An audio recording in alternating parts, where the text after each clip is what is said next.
Unity is something that has been preached by our forefathers. When we look back to the 1960s, we had a lot of the Pan-African leaders where we looked at the likes of Kwame Nkrumah from Ghana, who preached the unity of the African continent. And fast forward, all African countries are liberated from colonial rule, and African countries are in the hands of the African leadership.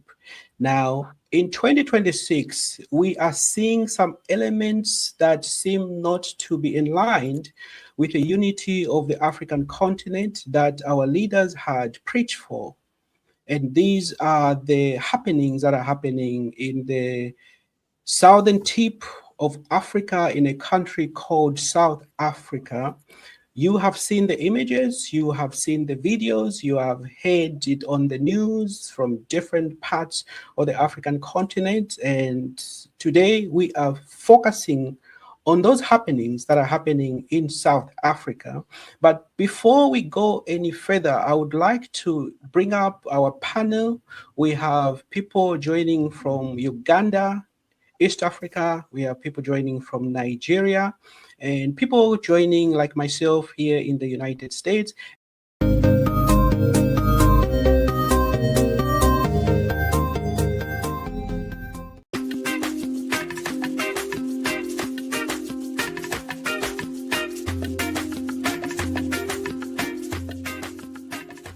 We have Dr. DK Lady. Please introduce yourself in a minute or less. All right. Hello, everyone. I am Dr. Dikiledi Mokwena. I am a South African who is a loving wife of a wonderful Tanzanian man, and I'm really happy to be here. Thank you, Dika Lady. And we go to the leader of the Young African Leaders Forum, Mr. Prince. Give us your intro, sir. Yeah, hello, everybody. My name is Prince Ifo. I am a Nigerian, but I live in the United States. Very happy to be here. Thank you. Thank you, sir. And we go to the heartland itself, South Africa. Enele, introduce yourself, sir. Thank you, Noah. Good evening, everyone. My name is Anele Mgese. I am based in South Africa, and in the heart of South Africa, I'm currently based in Johannesburg. And I'm very happy to be here to have this dialogue with my African colleagues in the diaspora. Thank you. Thank you. We go to Eludi in the US. Yeah, thank you. My name is Heriod Kabamanya. I am from Tanzania, but I live in the US. I'm happy to be here to share in this conversation. Thank you.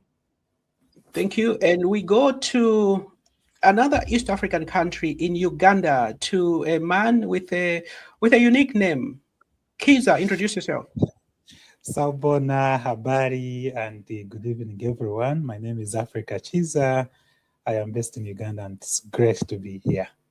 Let's go to Mary. Mary, introduce yourself. Hello, I'm Mary Ndia. I'm from Kenya, and I'm delighted to join you all. Thank you, Mary.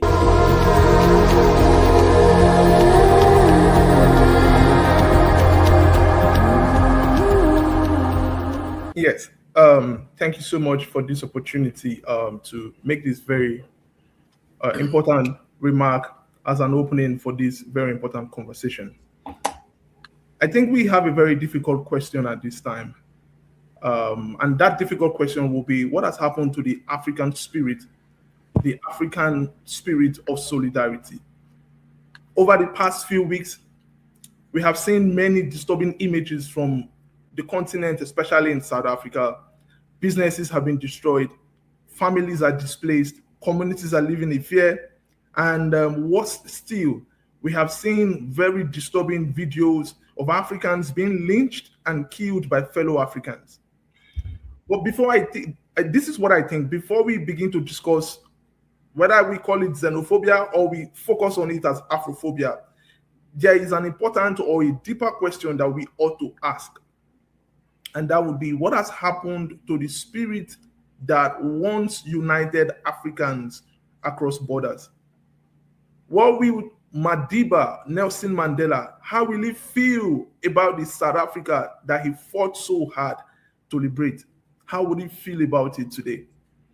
Now, because at some point in time, there was, the period when Africans, stood with one another and, were very, very confident in the solidarity that they had towards one another. But today, I think that spirit has become weaker, and it appears to be very disturbing for all of us. But one thing that I always start with when I talk about some conversations like this, one thing I tell young people is the fact that South Africa, from the very important period, never walked the freedom path alone. When apartheid in South Africa was very disturbing, there were many comrades on the continent who stood alongside the continent, alongside South Africa. Nigerians, for instance, marched and provided strong financial support for the anti-apartheid movement. Tanzanians, we know, under Julius Nyerere, mobilized strong military and political support for the anti-apartheid movement. Zambians also hosted freedom fighters. Mozambicans also did some things and played very important role. And generally, almost all African countries donated whichever way they could to help the African people in South Africa, liberate from the apartheid and strands that was holding them for a very long time. Now, these were very important periods because at the time, the freedom of South Africans mattered generally to everybody. We could see from that period that Pan-Africanism has never been treated as a mere ideology. It is rather a commitment and a belief that our destinies as a people is very important and interconnected. Since 1963, Kwame Nkrumah had called for the unity of Africans. And he said famously, we have to unite or we perish. I think it is important to make a very clear statement here that violence against migrants in South Africa can never be justified. But if we want solution, then it is important that we go back to the foundations and see why these tensions have emerged. What are the things that young South Africans are complaining about? They are complaining about the fact that the foreigners are taking their jobs, but these things are already some of the underlying challenges across many African societies. In many African societies, young people face, unemployment, rising costs, housing challenges, economic insecurity, limited opportunities. And in those conditions, across many African countries, in South Africa, in Nigeria, in many other African countries, these conditions bring about frustrations. And these frustrations, we know, is very telling on the young people of the continent. And what else do? They begin to look for somebody to blame. And so for South Africans, for instance, the foreigners, especially African foreigners, because they did not target every foreigner, they were focused on African foreigners. The African foreigners were the visible target. And then they come with, some uncomfortable truth and then begin to say some things like, African migrants are doing this and doing that and all of that. But migrants did not create Africa's economic crisis or economic and unemployment crisis. Migrants did not create inequality. Migrants did not create the decades of economic exclusion, especially in South Africa. Migrants did not create the domination of the whites over the black in South Africa. Migrants did not create, all the, the inequalities that we continue to see exist in South Africa, despite the victory during the apartheid movement. And then if we mistake these symptoms for causes, then I think it's important for us to know that we will never solve that problem. Before I round up, I wanted to talk about something very important, and that is how Africa is planning its future. What are we looking at as a continent? How are we looking towards the future? What is the kind of Africa that we are building? We are building an Africa where borders would not become walls, but instead borders would become bridges. It is very annoying to see that during the current World Cup, the first match and the second match against South Africans, many Africans, were rather supporting Mexico and supporting Czechia over its own South Africa.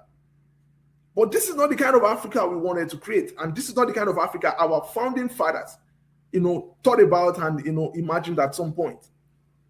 We are looking at the future of Africa that will talk about the Agenda 2063, which is a vision to unite us and bring us together in a shared prosperity by 2063.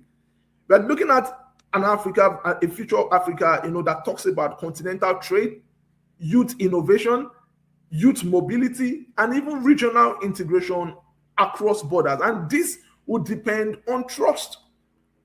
An African in South Africa must be able to trust an African in Zambia or an African in Mali or in Nigeria.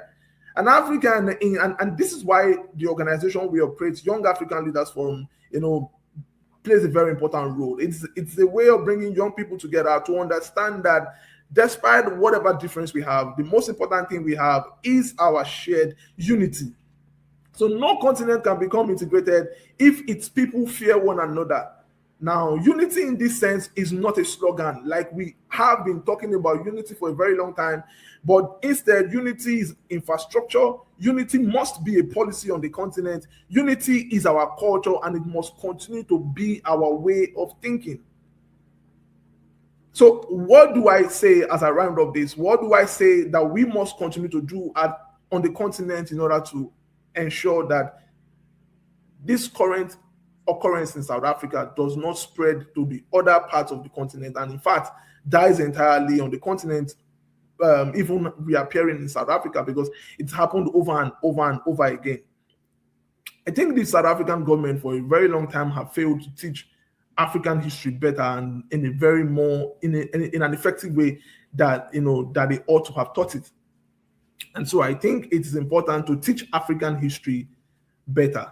This would be my first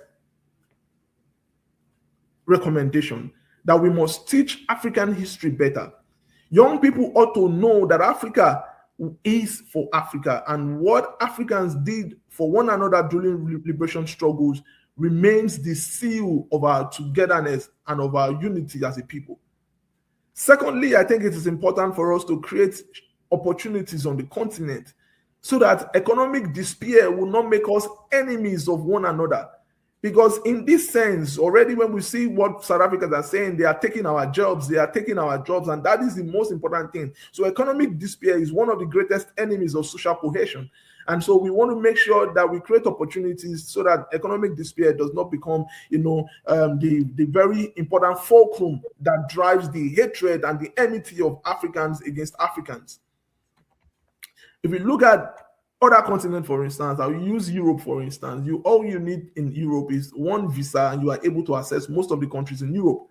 This is the kind of Africa we think about, where it is the borders are not walls but are bridges, and every African can go everywhere without having to worry about anything. But then we must hold our government responsible, and then we must hold our government accountable, and we must make sure that we have very strong economies across border. Then thirdly, I think it's important for us to rebuild Pan-African relationships. Now, this is not just between government, but it must happen between young people. It must happen between students. And this is why I said Young African Leaders Forum exists. For instance, we have comrades like Anele and some other people in different parts of the continent and all of that. And we know for sure that these brothers and these sisters and these comrades of ours, share that strong solidarity. And in matters like this, they would not, betray the African spirit, but would rather stand with us despite, the opposition. And so not between government alone, but between even students, even entrepreneurs, researchers, artists, and everybody. And finally, I think it is important we recover that simple idea that we are not strangers to one another. It is true we might be different nations, but we are not strangers. And I think this must be the most important Pan-African lesson that we must continue to preach during this period. We might be South Africans and Nigerians and Ghanaians and all of that, but we are not strangers to each other. We must never see ourselves as strangers to each other. So when future generations begin to look, on this moment, it is important that they know that there is no need to turn against another person that is from an African, origin, just like you. And so we must remember that, we have a vision for, a shared continent where solidarity is stronger than fear, where dignity is stronger than division, and where, being African is something that is worth more than just mere geography and borders. And so this is my little contribution today, and I think it is important for us to remember that we must continue to look at this in the right direction so that Africa can move as it ought to be, and we get to realize the dreams of our founding fathers and achieve the Agenda 2063. Thank you.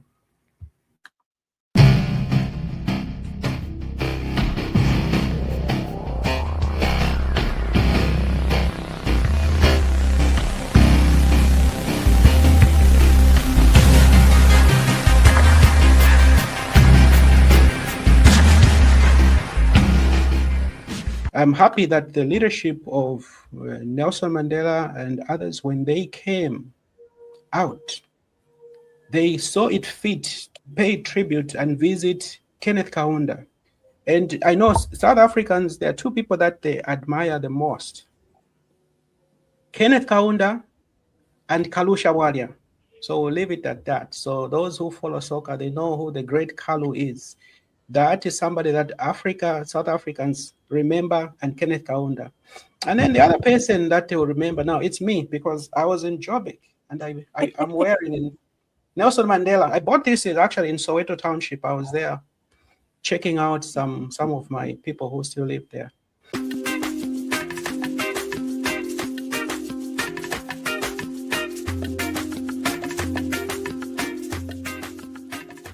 All right. Okay. I think as an academic, I'm going to take this opportunity to set the tone in terms of providing conceptual clarity, right?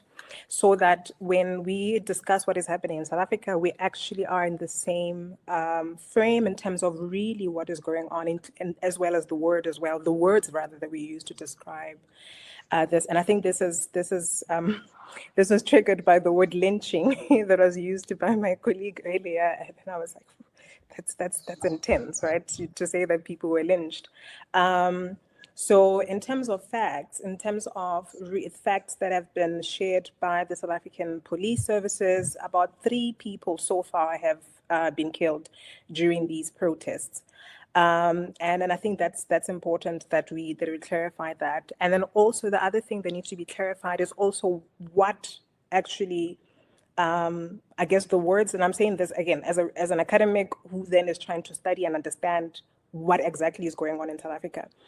And what is coming up is essentially a focus on illegal immigration, right? And not migrants in particular or in general. I think it's important for us to understand that part.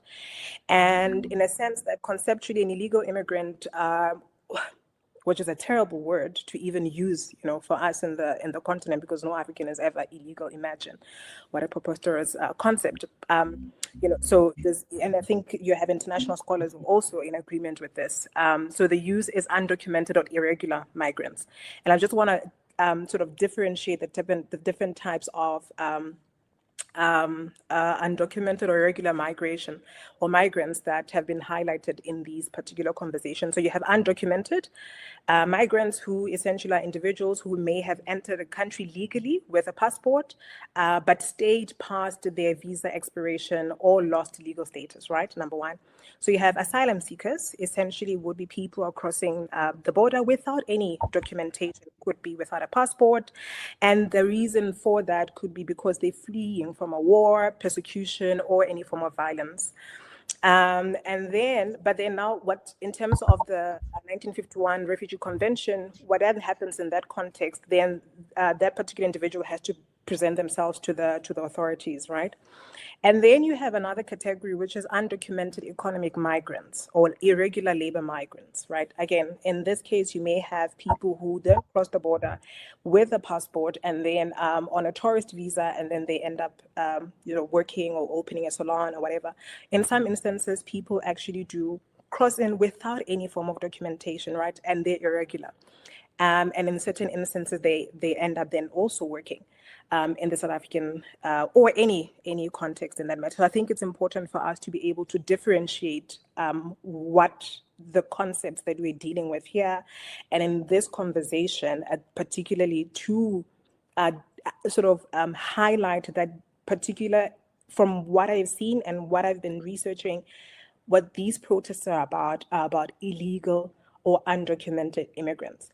So now that brings us up to a broader conversation about why, after so many years, our African leaders have been saying it's important. I mean, our ancestors actually said we must unite. We need to actually become one. We're talking about integration, economic integration. We're talking about free movement of people, et cetera, et cetera. And in a sense, now we then actually believe that certain people are illegal, right? Unfortunately, within the context in which, the Bismarckian context in which many African states still operate in, as nation states who consider themselves as sovereign, and for whatever reasons, our leaders are refusing to get rid of our borders.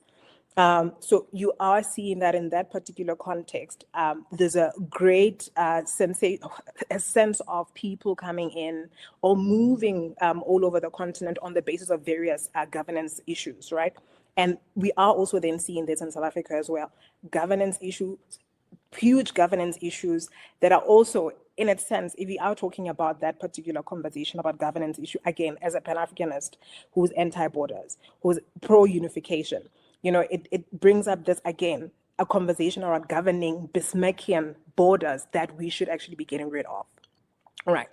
So I don't know if I should keep it at that for now, and then later on we can continue the conversation so that I don't speak for too long. But then we can, yeah. So I think what was important is just for us in terms of setting the tone, in terms of language and the conversation, particularly the concepts that we use.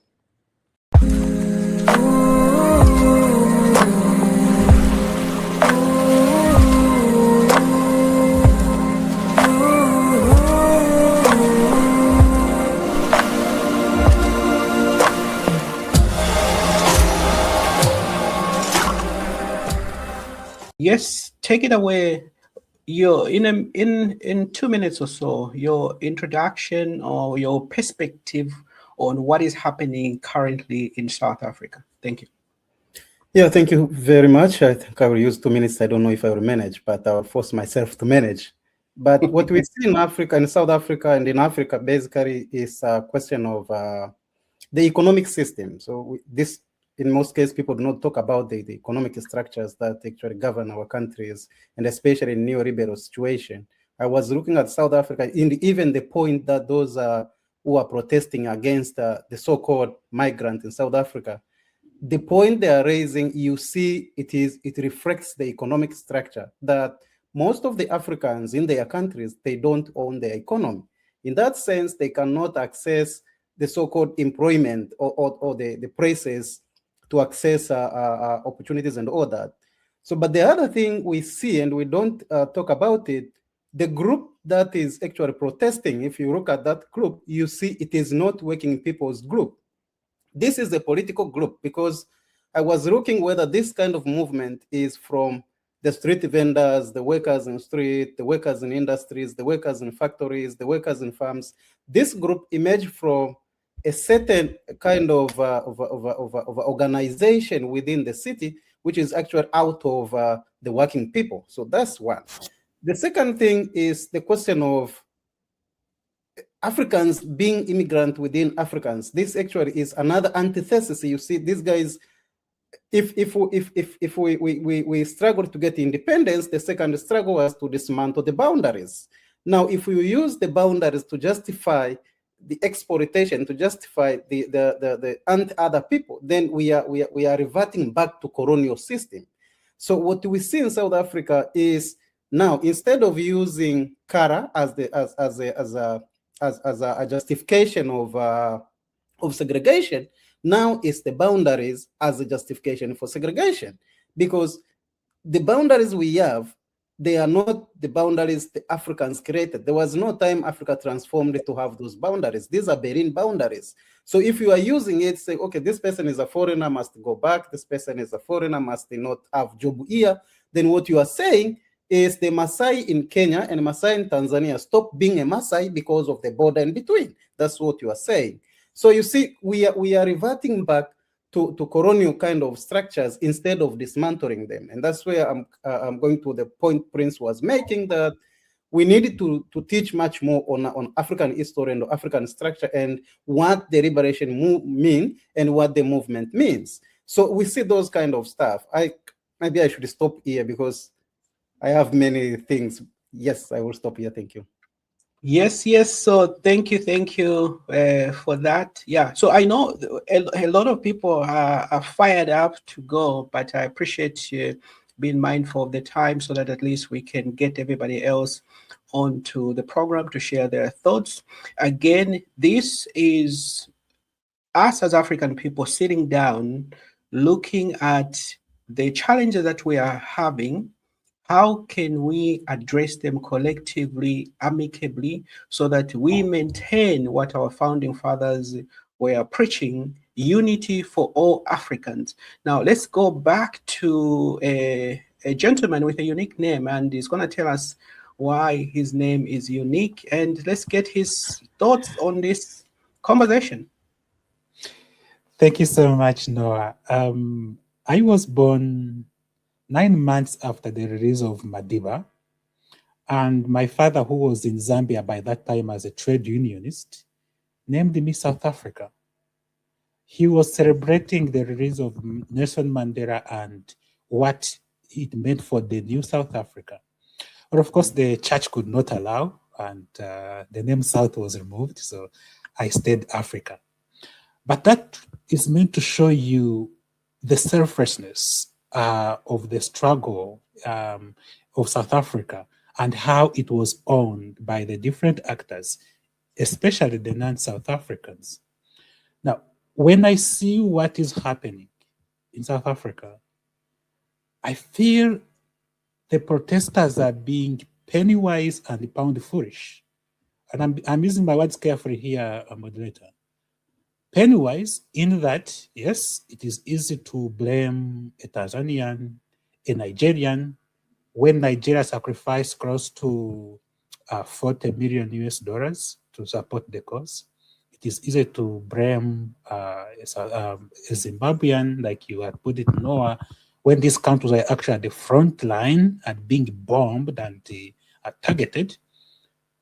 It's easy to attack them and say, hey, you are the ones that are taking my job. That is being penwise. Being pound foolish is when you actually fail to examine the fact that and understand the fact that what is causing unemployment, what is causing these all challenges is the economic misgovernance in Africa, not necessarily by the South African government, but by the global empire, by the global capital. Because as South Africa, and like any other countries in Africa, the economy of South Africa is in the hands of global capital and a few multinational corporations, many who are rent-seeking, many who are actually owning the mining rights, and who are actually repatriating much of these profits. So the issue here is that we ought to examine the issue of South Africa from the global perspective, from the global empire and capital perspective. And once we do that, then we shall realize that actually it is not a Nigerian, it is not an Ethiopian, it is not a Tanzanian who is the problem in South Africa. It is global capital, it is imperialism, it is the multinational corporations which keep milking Africa and are creating these economic misgovernance issues, which we need to really address. I thank you. Yes. I think that's well said, sir, because it's always easier for us to point the finger at each other and say, no, it's you who are causing that. Like when you look at the clock, you see the hands moving, There is a lot of gears in the back of the clock that makes those things happen. And it's easy for us to point fingers at each other. This is contrary to what our founding fathers stood for when they were promoting the free South Africa.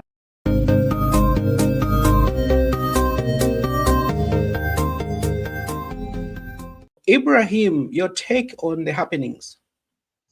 I see. Thank you for having me. It's simply just an unfortunate situation that can actually happen in any African country. But basically, if we are to understand what is actually going on in South Africa, we have to look at the historical precedents, we have to look at the economic. I noticed someone just mentioned that now. But basically, what we need to know is that this xenophobia does not just arise today. It is just a combination of a lot of things. As I said earlier, we need to actually look at the historical origin of it and what are the economic incentives that actually encourage such. Without me wasting most of the time, maybe I should just raise one or two things. Basically, you know, South Africa is well developed. Yeah, at least I think in among all the African countries is so well developed. But the basic problem is that that development, the result, or what would I call the economy, the outcome of it, most of people that actually benefit from it are very minimal. And by so doing, majority of the people are just seeing those words all over there, but they do not benefit from it. And then when such a thing happens, then automatically, as part of survival instincts, people tend to find an excuse or find explanation for whatsoever thing that is happening around them. And one of the things they can actually do is to look at the other side and say, maybe my problem is coming from this person. Maybe my problem is coming from that. But basically, what is actually happening in South Africa is not something that just starts today. I can tell you, it can happen in any African country. But the basic thing is this. The basic thing is that the institutions that are supposed to be in place are the ones that are lacking. Those institutions are not there. And that is why we are having that today. And that's why you have all these political entrepreneurs coming in, trying to use that opportunity in order to get supporters and then in order to win more votes. So from my own side, it's just an unfortunate thing. And I believe with time and in this program, and it is something we'll be able to fashion out what are the ways, what are the things that we can do in order that Pan-Africanism can actually continue living and doing well in Africa. Thank you. Yes, sir. Yes, sir. Well said. Give us your thoughts on, make sure you are unmuted. Give us your thoughts on the happenings right now. Well, sadly, we've had this xenophobic thing in South Africa for the longest time possible. And it's very unfortunate. We are still talking about the same thing that our forefathers talked about many years ago. And the future they had for Africa is completely different to what we are giving them now. And if they would wake up today and find the way the whole Africa, not just South Africa, is so messed up, I think they would rather just go back to where they came from. Xenophobic in South Africa, maybe it's one of the countries that is known for that. But if you go deeply and start looking at countries without taking sides, it's everywhere actually. For example, in Kenya, you hear people say, even for the casual jobs, they say Ugandans are coming to Kenya to take their jobs. The Rwandese are coming to Kenya to take their jobs. And if you see the jobs these people are talking about are Shamba boys, house helps, and the main issue here is the payment because you find the foreigners are coming to your country. Yes, they're coming to work. Their work is very diligent, and the only difference comes in when the payment time reaches, because most people find foreigners demanding for less payment. So I think that is one of the issues that is going on in South Africa. But I don't think it's an issue to blame our African brothers and sisters. The issues that we face, like unemployment, poverty, these are things that are happening everywhere. So if I start blaming my financial situation because of a random South African or a random Rwandese or a random South Sudanese, it's not fair, because we find that some of these foreigners, they come because maybe in their countries there is no peace. For example, you have the Congolese as refugees in many countries in Africa. So someone like that, you're going to be chasing them away, and they thought that this is the place they would find peace. You know, uh, there are children also in this thing. And there was a clip actually just a few seconds ago I was watching of one of the founders. I don't know whether he's a founder or anything, the head of this xenophobic movement in South Africa. So he just meets someone on the street and he's like, "Where is your country?" The man is like, "From Congo. What are you doing here? We gave you like a chance to like leave our country." So I'm wondering, I thought this thing was about illegal movement to South Africa and stuff. But currently, as things are going, it's no longer about illegal immigration. It's something personal that people have, but their frustrations, they're taking them to other countries and they're not like ready to like address their issues within themselves. So if we start chasing our own African brothers and sisters and we leave the Asians, the Europeans, like what is the spirit of Pan Africanism that you're building here? The likes of Kwame Nkrumah, Nelson Mandela, who unfortunately comes from South Africa, they believed on a future Africa where there would be unity everywhere, where people would work. Maybe I go to Uganda, I work there, like just unity, not a place where you'd feel like you're going to your neighbor, but then you're not welcomed. So I think it's a very unfortunate thing that is happening, and maybe just to conclude on this, as a young person or a human rights advocate, I believe that all of us like deserve to be treated with dignity and respect, regardless of where we are coming from, regardless of the job that we are all doing. If I go somewhere and even if my payment is less than yours, just respect that, so long as you are doing something that is okay. And we also can acknowledge people's frustrations without justifying discrimination over violence against others. Killing someone, beating someone up will not change the fact that you don't have jobs in your country. Because some of these people, they force their frustrations at others, yet they don't have real skills for these jobs that they are mentioning. Because this same guy, I heard him mention the GPA of South Africa and stuff, and he actually has no idea what GPA is. He's about, he said each South African should be given money. So you see, their agenda changes from jobs to wanting money. You know, it's it's just confusion somewhere. So yeah, that's my take on this. Thank you so much. Over to you. All right. So thank you, Mary, for that. Hear from a person who is on the ground in South Africa, because I couldn't get any of my South African people here in the US to come because they felt unfortunate with what is happening. But we are very privileged and excited and happy to have a gentleman who is on the ground in South Africa. A lot has been said, and Nele, what's your take on what is happening? Thank you. Thank you, my brother. Thank you, Noah. And thank you to the colleagues for their inputs on what's currently happening in South Africa. What I can say is that, first of all, we need to, I like what Dr. Dikeledi Mokoena said. We need to be careful of the terms that we're using in discussing this topic. What the people that are advancing or advocating for the deportation of undocumented migrants, all right? They're saying that we want undocumented migrants to leave the country. Now, my take is this. One, we first need to, it's important for me in this discussion here to first make sure that we are on the same page in terms of what xenophobia means. Xenophobia is not the same thing as Afrophobia.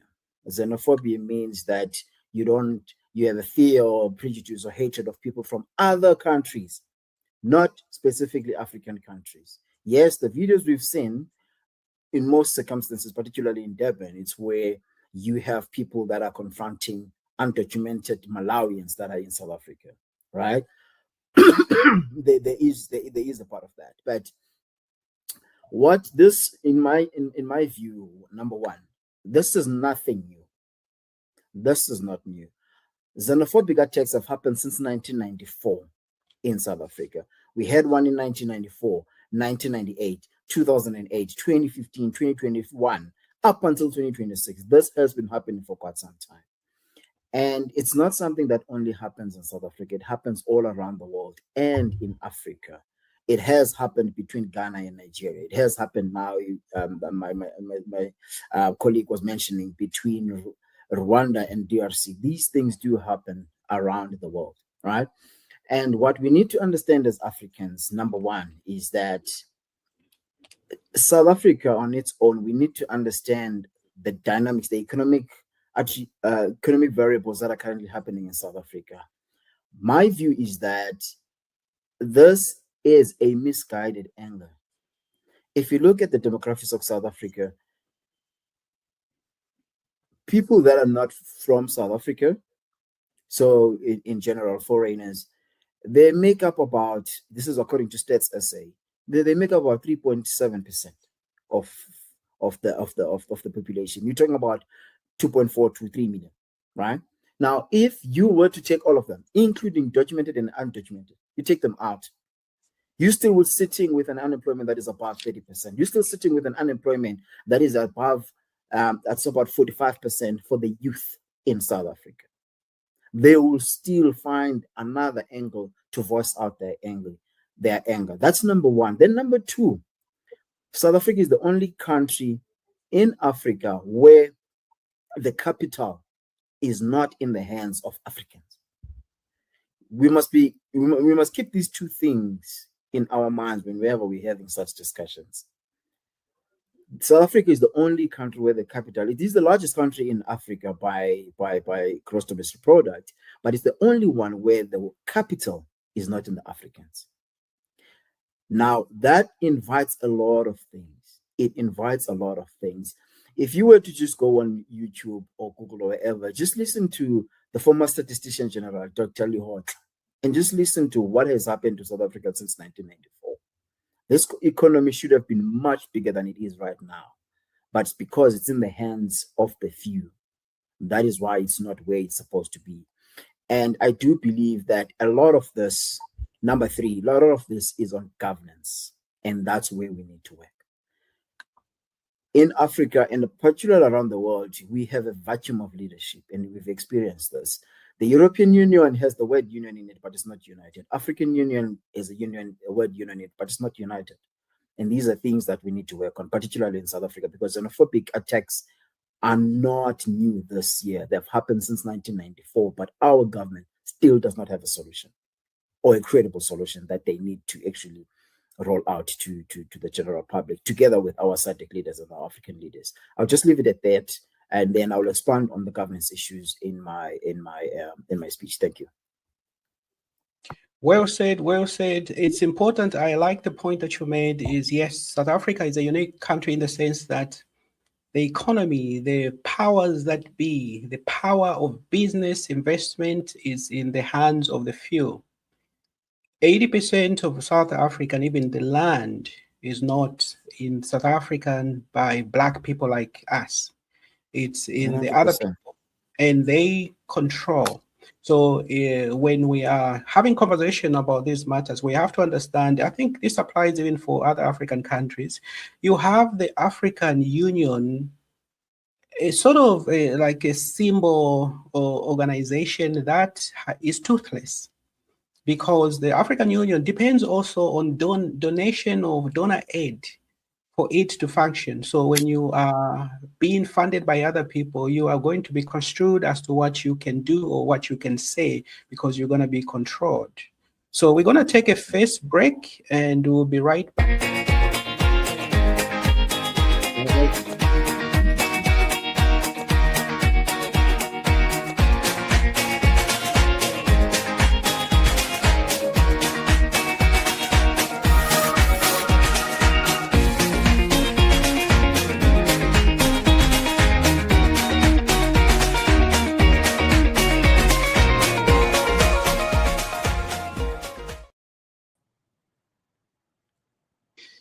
Yes, Dr.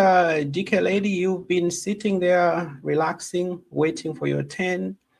So I know a lot has been shared, a lot has been said. So here is the context now. These questions will be looking at the historical foundations for Pan-Africanism, you being an academician. So the question for you is, Pan-Africanism emerged as a response to colonialism, slavery, and racial oppression. What are the core principles of Pan-Africanism that remain relevant to today's Africa? All right. Well, thank you very much. Such a wonderful question. I think one of the challenges that we have when it comes to Pan-Africanism is the different permutations or different orientations of what, or different understandings of what Pan-Africanism is, right? And I think that's why we have resulted, or what we see with the African Union today. I think basically, different ideas of what Pan-Africanism is in action has also resulted in, again, the way in which the continent, including the pace in which we are actually integrating or working towards integration, right? And the other thing as well, which one of the panelists mentioned earlier, which was wonderful, I think it's important that we highlight this as well, has been the ideological, right? So the ideological orientation, which Pan-Africanism, particularly the dominant form of Pan-Africanism that seems to be practiced today, right? Which then takes on this neoliberal approach towards Pan-Africanism. All right. So a lot of the times when we are speaking about, continental free trade agreement, and so we want actually one Africa, but which is wonderful. But now what we need to be mindful of is the neoliberal context in which that happens. And then if we are then talking about that, and then to what extent now are we then positioning workers within the continent, right? And I think this particular conversation about xenophobia, of what is happening in South Africa, actually brings in the labor aspect. And I'm going to invite everyone to try and think about this differently, right? So you have South Africans who are saying, we don't, actually, if you are undocumented, please leave the country, and then you can come back. When you come back legally, right? Number one. So that, of course, is a reflection of governance, right? And again, in all of this, basically, people are talking about governance of the border. There's also governance of an institution within South Africa that deals with migration, which is Home Affairs, right? And there have been also issues around corruption that have been linked to basically, Home Affairs, its issuance of identity documents, of passports, of permits, of visas, etc. And the Special Investigations Unit this year has been arresting people actually working within Home Affairs who are involved in selling fraudulent documents in the country in terms of citizenship, permits, a number of other things. So in all of this, right? So what are the protesters are saying? And I'm basing this on one of the videos that I watched on YouTube, which was an interview of Jacinta. I think she was being interviewed. I can't remember by which news network. She says in this thing, she says, look, interestingly, she says, actually, it is the non-South Africans who are xenophobic against South Africans. And I was like, okay, what do you mean? Then she goes on to say, look, when you are in a country and then you accept a wage that is below minimum wage, right? What you're doing is that you are actually enabling a situation whereby the super exploitation, the capitalist super exploitative, of course, you should not use this language the way that I'm using it, right? But you allowing the super exploitative neoliberal capitalist economy to continue to thrive. Because when the South African says, I cannot work for that amount of money because it does not allow living, it does not allow decent living, it does not allow well-being, so then you come in as, for example, a Malawi, and then you're actually going to take that particular whatever salary. And I think, in as much as I heard my sister mentioning this, that it's okay. I don't think it is okay that we should justify super exploitation of migrant labor, or any form of labor for that matter. Because now what this does is, yes, we are talking about unification, economic growth of the continent, of various African countries, but it should not be at the expense of human beings and the labor of Africans. And I think this is where the opportunity for all Africans, all African workers, to come in and say, look, we actually need to be uniting against exploitative wages within the continent. It doesn't matter whether I am in Kenya, or it doesn't matter whether I am in South Africa, it doesn't matter whether I'm in Nigeria or wherever I am. We need to collectively organize ourselves. So even if I migrate from one place to the next, we should all say we demand wages that enable livelihood. We demand wages that enhance dignity. We demand wages that actually are within what we consider, for example, I mean, different countries have different minimum wages, right? So that is what all workers should be uniting. And in this case, what the South African anti-undocumented immigrant protesters are saying is, you are actually getting in the way of us fighting white capital in South Africa that actually exploits. And this particular, and by the way, this is not new to South African white capital, by the way, right? It has always done this. So historically, when we go back decades ago, like literally even almost a century ago, so you find certain people arrive on on the continent, and they're like, oh, so you have this mine, so now we're going to actually start mining this, right? But now, and then we also have these farms that we're going to take over, and now we also require labor.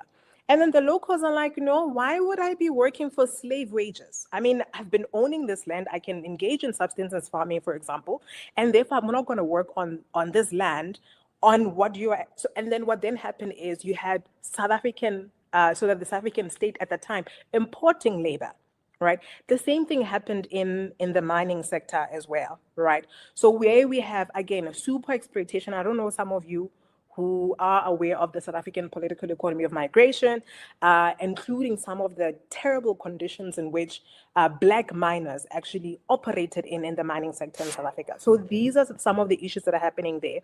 And the other thing is, in this conversation, what we also need to highlight, when somebody is undocumented in South Africa, they are the most vulnerable. What that means is, one, the fact that, of course, nobody knows that you are in the country, nobody knows where you're working, but also you don't even have bargaining rights against any form of exploitation.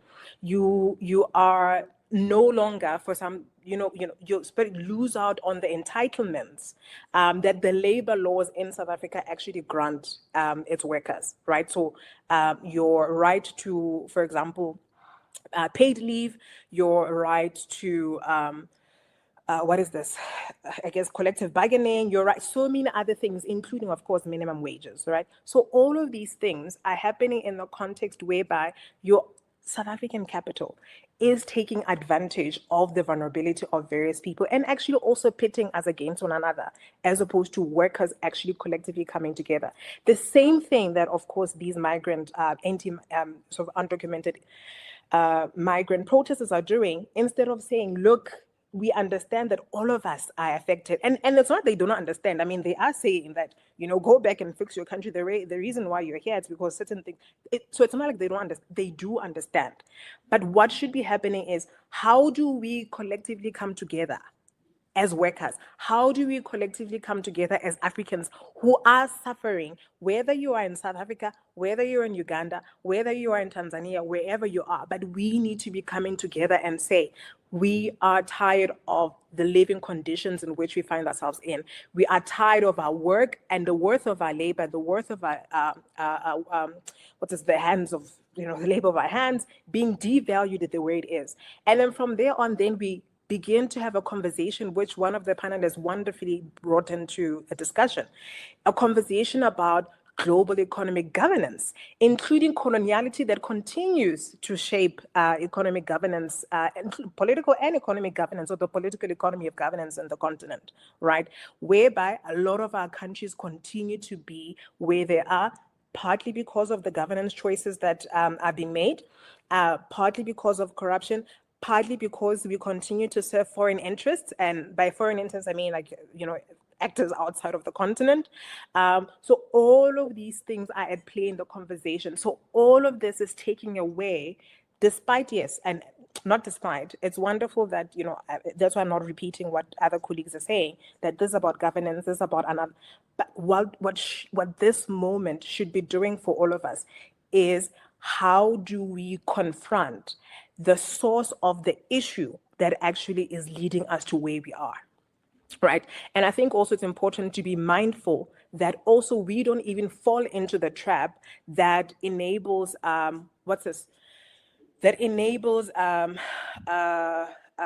failure of conversation or a dialogue. And I say failure in a sense that coming into a conversation already with preconceived understanding of what is happening, as opposed to asking and understanding what exactly is happening. Do you get what I'm saying? So I think in that sense, we really need to deal with this crisis, certainly, but shift the direction and the conversation towards the fact that all of us are oppressed under a similar global economic governance model that is creating havoc for everyone in the world, not just Africans, but everyone, all the people all over the world. And of course, because we are located within the peripheries in Africa, how that impact comes and shapes us or impacts our lives becomes slightly different. And this is where intersectionality then comes in. This is where decolonial intersection analysis then comes in, to try and understand how this issue that's affecting everybody in the world, how does it affect different people based on their identities wherever they are. So I'll just leave it at that, and we'll come back, I guess, to the other. Yes.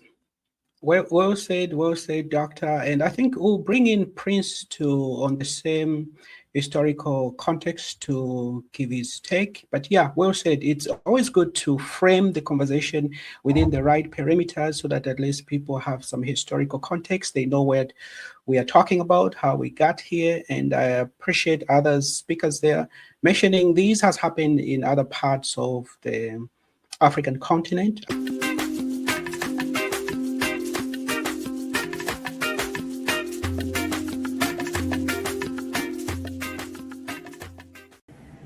Many young Africans view Pan-Africanism as a historical concept rather than a living movement.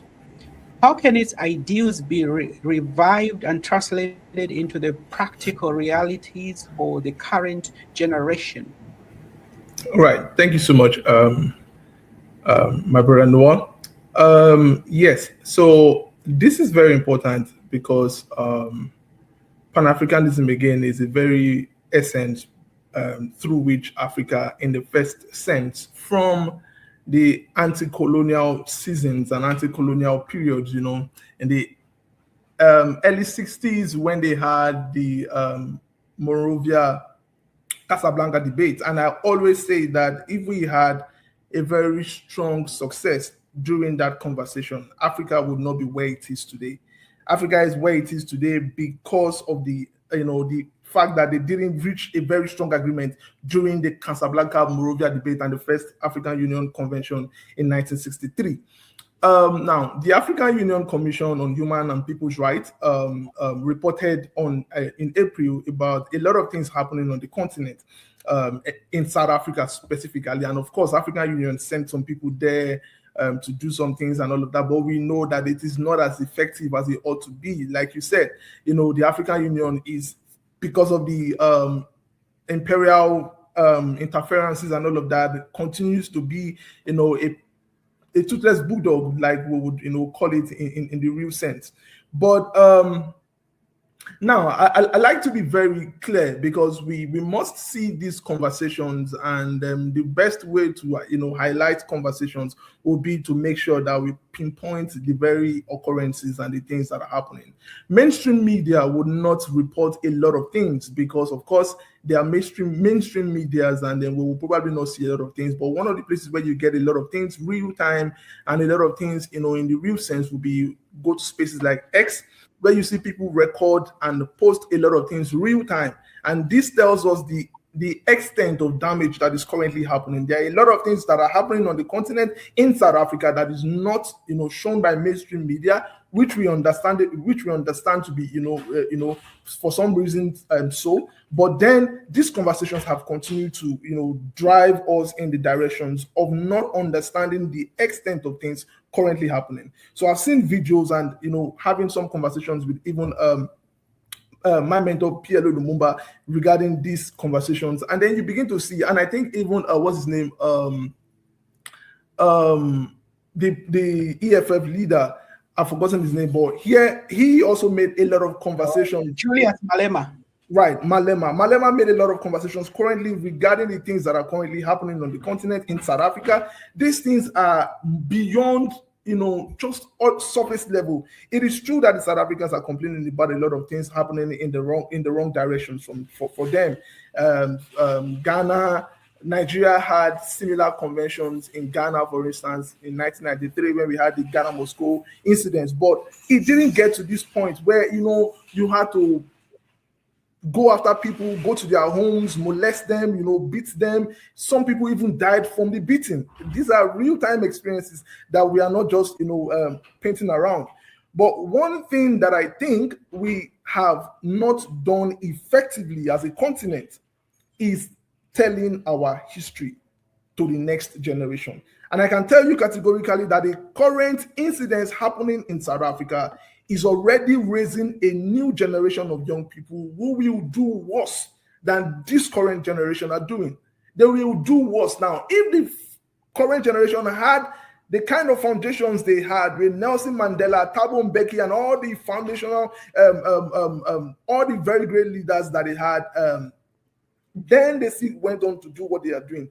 If we don't tackle this, especially from the historical perspective and grounding our young people in the Pan-African ideals, it is possible that what is happening will continue to happen. And this is why people like Rodney wrote, How Europe Underdeveloped Africa. This is why people like Fanon spoke about the wretched of the earth, because we need to look at the things on the continuous concurrent phase. So we need to teach history better. We need to go back to teach the ideals of history very, very effectively. And of course, I agree with every other person that has said the economy is important.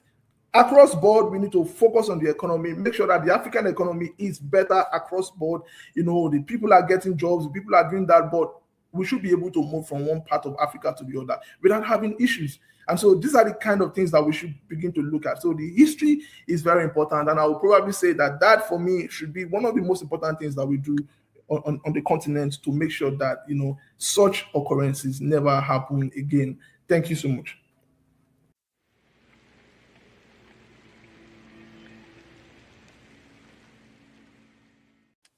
Can you highlight some of the major sacrifices made by African countries, including Zambia and Tanzania, in support of South Africa's liberation struggle?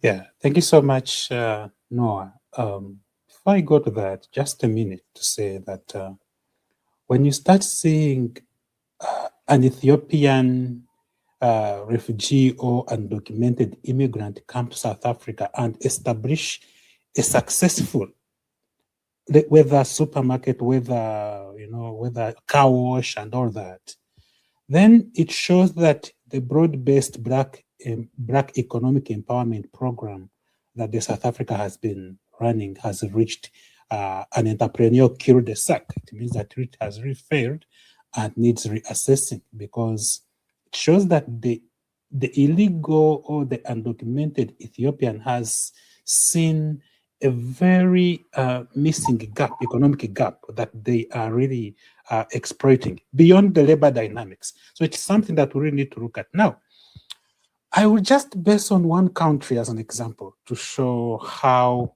really the South African anti-apartheid struggle was not actually a South African struggle, that it was an African struggle. Moderator, you've talked about countries like which were the front line, countries like Zambia, which actually were the headquarters, where the Mkothawesizwe and the ANC were really located in Zambia. MK had an active military training camp in Angola. The first commander of the MK, Nelson Madiba, was trained by Ethiopia. And actually, the first pistol that he owned, together with 200 ammunitions, were actually given to him by Haile Selassie of Ethiopia. But perhaps even with the zeal and the spirit of our brothers from South Africa, without support from other African countries, I think the question of South African liberation might have taken much more longer than it even took. When you look at Nigeria, perhaps, and Nigeria has been one of the countries that actually has been at loggerheads in terms of when you talk about the question of xenophobia or Afrophobia, whatever language we might want to use, Nigeria comes first. And there is perhaps no country that really sacrificed much more for the South African cause than Nigeria. According to the United Nations Economic Commission on Africa, every year, Nigeria paid up to $5 million annually to support the ANC, by then, which was based in Zambia. When you reach the streets of Nigeria and you ask about the Mandela tax, there was a tax that Olusegun Obasanjo, and Bible just to say, the $5 million annual tax was actually started in 1970s, way back, and up to almost 20 years, Nigeria was supporting this cause, and this money was being collected annually. But just to say, when you look at the taxes that the Nigerian government introduced, there is what they called the Mandela tax. And with this tax from 1976, each public servant and civil servant was taxed a mandatory 2% of their salary, and within the 8 months when the Mandela tax was established, $10.5 million had been actually generated. Apart from that, when you look at a country like Nigeria, including Ethiopia, Nigeria remained a safe haven for many of the South African, many of the MK, Mkothawesizwe and ANC political commanders, but also freedom fighters who were actually being persecuted by the South African apartheid regime. And for example, close to 300 passports were given to South Africans by Nigerians, including when you look at the infamous Hector Peterson time when Mbuisa, I think Makubu, was persecuted by the South African government. He found refuge in Nigeria. And lastly, also to say, a country like Nigeria actually sacrificed its economic freedom in terms of refusing to sell oil to the white South African apartheid government. So when we look at the oneness and the self-sacrifice that we saw, I term it as this was based on Ubuntu, the Pan-Africanism we really saw by saying that my brother is suffering, I cannot really enjoy when my brother is suffering, and it should not be seen like it is an IOU kind of transactional relationship. No, and this is where I say it is okay for the young South Africans not to actually be, again, it would be wrong for us as Africans to tell young South Africans that, well, your freedom was fought by us, we contributed to this. Well, that might be also a bit unfortunate and unfair. So it should not be seen as if it is an IOU. Now that we have supported and sacrificed for your struggle, we should also come again and contribute to the same economic challenges and the same bad governance issues that you were fighting during the genocide. during the apartheid regime. So those again are the nuances that we need to look into. But the spirit of Ubuntu, the spirit of oneness, the spirit of Pan-Africanism that made countries to sacrifice, like you're saying, moderator, countries like Zambia had to almost face economic collapse because of the cause of South Africa. That is something that we need to really build on and keep shining the light upon for the young people to be able to see and take some lessons. Thank you. Yes, well said, well said. The freedom of South Africa was a coordinated effort by countless African countries. So thank you for sharing that. So now, Kabamanya, here is a question. So this one is on the migration, development, and economic realities. So the question for you, sir, is critics often argue that migrants take jobs and strain public resources. What does the evidence actually tell us about the economic impact of migration in Africa? Well, thank you, my brother. And this is a good question, but actually we have heard a lot about the economic structure and what actually influenced the economy of South Africa. But maybe before going into answering the question, I should address the thing of or the fact of how the neoliberal economy works and in relation to job, and if the neoliberal economics can bring jobs to the people. The one thing we should understand is that the neoliberal economics, the interest is not to create job. The interest is to accumulate wealth. It doesn't matter whether you will get job in that process or you don't get job in that process. The interest is to accumulate wealth, to make much more profit. So that's one of the workings of the neoliberal economics. But the other thing is, we can say, differentiating people, putting people into classes and groups. I don't want to use the word classes because the way things move in South Africa now, in the current protest, I don't see the way classes operate. But dividing people into groups, say the employed groups, the so-called informal groups. I don't use the word informal very consciously because when you say informal, is relative to the formal capitalist economy. So you leave out those farmers and everything. So I don't use the word informal. So if you divide them, then it's easier to exploit them. So that's how it works in a brief. Now let's go to the impact of migrant and what the evidence says. And I will use South Africa to talk about this. If you look at the statistics, South Africa, it has 2.4 million migrants, both the documented and undocumented migrants. So if you have 2.4 million migrants and you have an employment of 8.1 million people unemployed, even if you take out these 2.5 million out, you will still have 5+ million of unemployed people.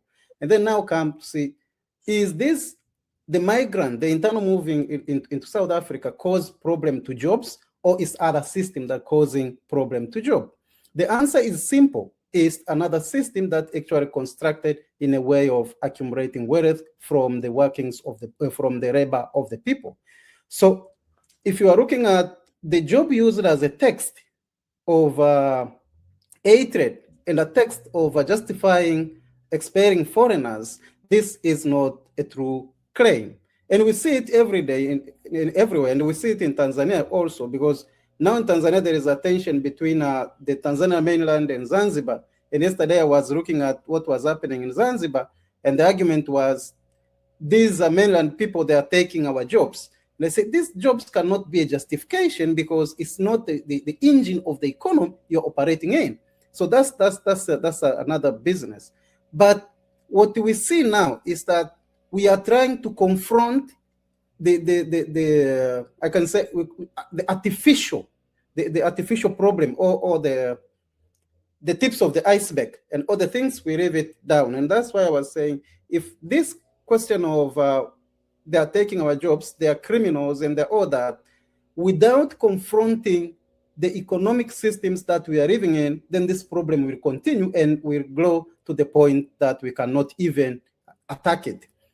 we have seen in South Africa, people have said several times, if we go back to history, that South Africa was actually under colonialism and apartheid system. Well, these systems actually took all the wealth to individual, to very small group. I can tell you now, South Africa is only 0.1%, which is owning 25% of the national wealth. Now you can see that if you have, and this I will tell you, and there is evidence that this 25%, actually, if you go within that 25%, you are going to find 5 billionaires that controlling that economy.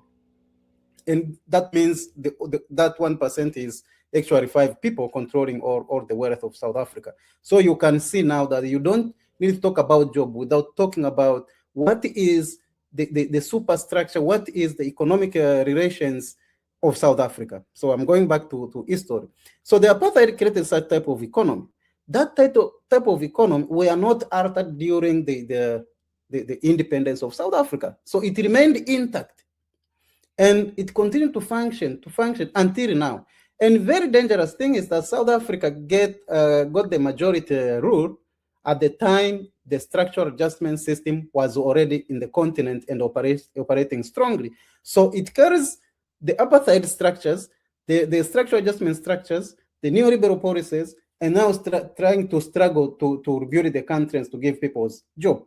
And in a little sense, you cannot give jobs with those kind of structures. That's the one thing. The other thing that's actually I see we are using job to consolidate it is this the race question, the race hierarchies, which is an engine of capitalism. Now we are attacking the Africans and say, okay, the Africans, they are taking our jobs, but we are not attacking the white people, the Indian people.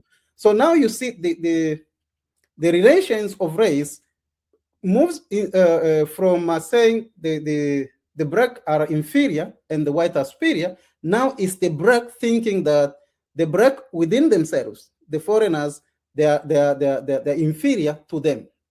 So you see how these kind of hierarchies continue to exploit people and push them to think that what you need to get is the job. And that's why I was saying that I was using the term, the so-called describing job, because if you don't own means of production, and then you will continue relying on jobs, which is actually another form of exploitation. Maybe when times are out, I can talk about it. So what you are making, you are saying capitalism should continue exploiting and exploiting and exploit more without saying, no, we need to change this economic system so that we can put the means of production in the hand of the working people, so that if someone owns a small portion of farm, he has freedom on that portion of farm. If someone is selling, is riding motorcycle, whatever, he has freedom of doing that, and he control what comes out of that. But if you say, okay, we don't get jobs in the restaurant, what you are saying, I am not getting job to give profit to that restaurant owner. So as I say, this is the thing we should understand in depth. So if you look at what is happening around the continent, the conversation among the youth, and I don't know, but actually, I always read about Marx and all things. But if you look at the discussion in the continent about the way youth talk about things, they say, oh, we have no jobs. We have no, the thing they should be talking, we have no control of means of production. So if you are saying, I was looking at some of the villages, and you see there is some people starting emerging, owning a big chunk of land in the village, and then the rest, they have no rent. They said, what are they going to do? Actually, they're going to be labor of this person. What does it mean? Then you will be saying, I have no job. But no, you have not. It's not the question of job. It's the question of alienation from production. You are being alienated from the production process. I think I should stop here. Thank you. And then maybe the other question I can go.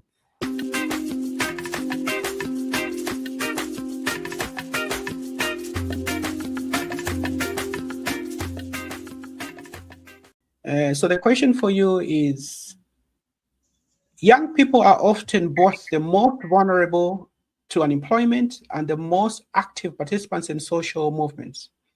What role can they play in combating xenophobia and promoting social cohesion?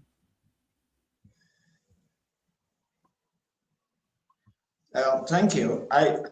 Please. I hope you can hear me, please. Yes, sir. Proceed. Yes. Yes, sir. Proceed. Yes. Thank you. Thank you. The first basic thing we must note is that the youth are not the future, are not just the future, is actually the battlefield for us to know whether they are the social cohesion war will be lost or won. That's the first basic thing we need to notice of. The reason being that the youth happen to be the thread that is used to woven whatsoever society, organization, or institution that is built. Coming to South Africa, I believe the basic thing is this, and even generally all over Africa, there are three basic things that we must first take note of. The first one being that we have what we call identity vacuum. Every youth see himself or herself basically belonging to one tribe or ethnicity, then later to a nationality, maybe Nigerian, South African, and so on and so forth. And the third one is being an African. So based on that, they actually find it hard most often to be able to align specifically to what will be best for them. And then in crisis, at every point in time, they do resort. They do normally go back to the ethnic, what do you call it? They do normally go back to that of the ethnic. So having said that, the another thing we had is that, we are in the digital world, whereby everybody at every point in time, maybe on the internet, on social media, whenever something happens, and then one of the first things they do want to know is that person a Nigerian? Is it a South African? So automatically, they do normally have that tendency to follow suit or to actually support the person that have the same nationality with them or the same ethnicity with them.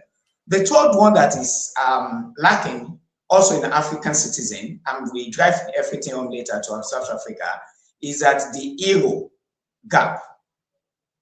I think one of the first basic things that I believe the leader of South African did not actually do well was that, there were stories about Soweto, there were stories about Robben Island and so on and so forth, but most of the contributions of other African countries were at the footnotes. In Nigeria, in fact, almost everybody then until now know about Mandela. We do always have that about this and that. But one of the first basic things about the youth then, and I believe specifically for South Africa, was that the story was not well told to South African youth. That was one of the first basic things. Having said that, yes, we have a generation that fought for liberation, for freedom. The youth that we have now, they were only, maybe to some extent, they heard the story from other people. But the basic thing is that how far the government, and even that are the aim at today, how far did they institutionalize Pan-Africanism in whatsoever thing they are doing? Yes, I can remember Thabo Mbeki, whatsoever, all those speeches made in the African Union. But the basic thing is that were they institutionalized within South Africa? Because if they were institutionalized, one of the first basic things that will actually occur is that every time they have somebody close to them, they won't be using the word like foreigner, foreigner, foreigner, foreigner. I saw a news this morning. One of the South African youth said, I hate foreigners. I hate foreigners. Yeah, that is a statement out of emotion, but basically we need to know that it's just ordinary emotional statement. It's a statement that actually points to one thing. One, the word foreigners there. The second one is the word hate. The reason is that those that are non-South Africans have already been labeled in such a way that they are seen as enemy instead of partners in progress for the South Africa. I'm really happy that the person that the last speaker actually made some things clear. And one of the things that I believe the person actually made clear was that the economy is very key, is germane to anything that happened in the country. And as I said earlier, the actual problem we are having in South Africa is what we call institutional disequilibrium. The reason being that when the independence was got, it led to democracy, mass democracy, whereby you can vote, you can do this, you can do that. But basically, it's the actual infrastructure that were put in place, the institutions that were put in place were not dismantled by Nelson Mandela, by Mbeki. All those things were not dismantled. They are still there, even as are today. That is why you have people that can actually have access to some certain employment, certain level of economic activities. All those things also have been dismantled. The third one is that of social institution too, were not handled. So instead of it also actually have what we call should have been called institutional synchronization. What we have is that we now have this equilibrium. That yes, there is freedom. People can talk, they can vote, they can do that. But the outcome out of that is nowhere to be found. It's nowhere to be found. So automatically, as I said earlier, the youth will ask questions. Yes, I can vote, I have freedom, but the basic thing is that I'm in poverty. And you don't tell somebody that is hungry, you don't tell somebody that is hungry about Pan-Africanism. It's not done. The first thing is that thing has to be taken care of. All those structures, institutional structures that are still in place, the government and the leaders of thought in South Africa have to do something about that. Now, what can the youth do on their own? Because we're actually talking about the youth.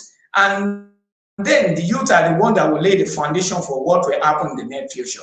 Some of the basic things that can be done by the youth is that we can have, luckily we have what we are in the digital world, we can have what we call it, one Africa, one class. You and I can actually come up with such a thing, whereby we have a platform whereby all African citizens can actually come in and involve in several projects. And in that project, what we are going to have is that you are not going to have people in groups. And in each of the groups, you now have people from different countries in a group. And you know, there is in contact theory, somebody that you have continuous contact with time, the prejudice you have against that person will go down. That is certainty. But the problem is that what we've been having is that the contacts that you have in most of the African countries, and specifically South Africa, is that contact, there are some basic conditions that must be fulfilled that are not yet fulfilled there. One of the first things is that there must be equal status. Every citizen and the residents must have equal status, having access to some basic things. The second one is that the government must ensure there is healthy competition. The third one, that there must be common goal. That is what is actually missing. If Africans youth can actually say that all other Africans that are in South Africa, they are here to also help us to build Africa. Because it is when there is no social cohesion, that is when people see people from other countries as foreigners. That is when you have divisions. But if they can say that these are not just foreigners, they are here to also help us to build. Now, to support the statistics support provided by the earlier speaker, do you know statistics actually prove it that for every migrant, for every informal sector, 2 jobs are created for the South Africa?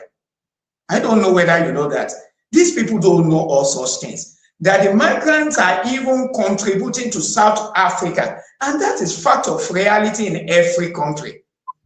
Another thing is that when you are having people from different diverse background, cultural background, when they come together, you tend to have innovation. You tend to have innovation. you tend to have improvement in entrepreneurship skill.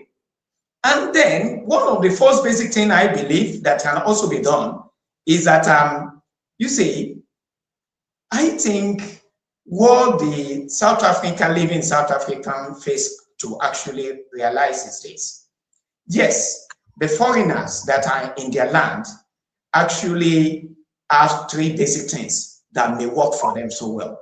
Number one is that's entrepreneurial skill. So, you know, somebody that lives on a place and come to another place will always try to come up with a way to survive. So most of the time, such a thing normally leads to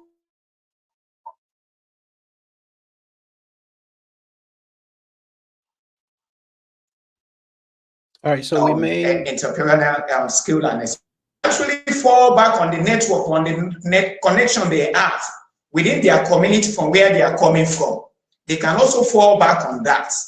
So what the government or the youth leader ought to have done is coming up with a better alternative in order, especially coming up with credits, or coming up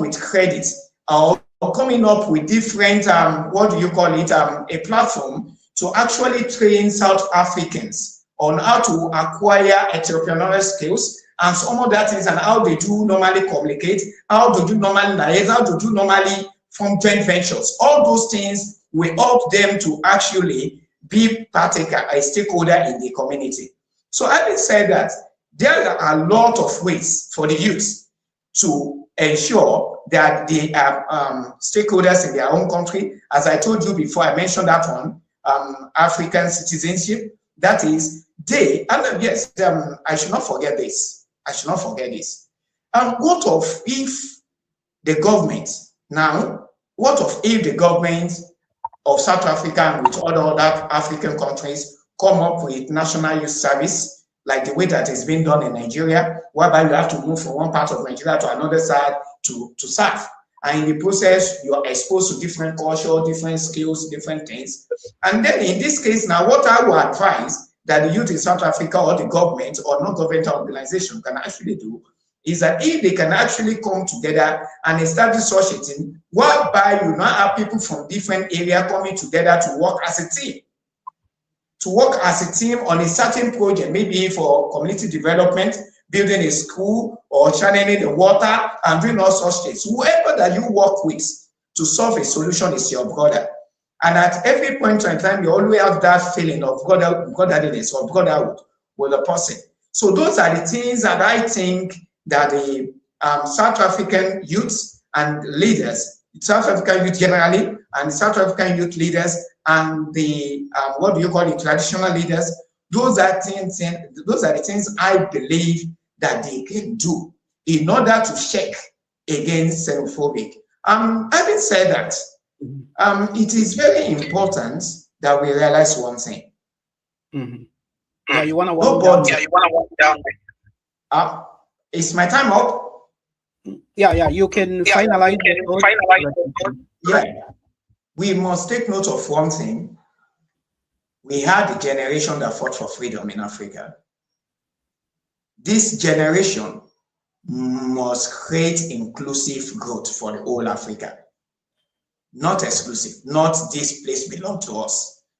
It is when we do not fail in that respect that the future generation, the next generation, will be able to inherit institutions that help to sustain growth and development in Africa.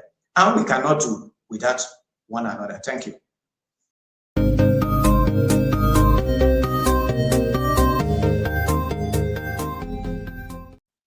The vision for Agenda 2063 speaks of an integrated, prosperous, and peaceful Africa. What concrete steps must African leaders and citizens take today to make this vision a reality?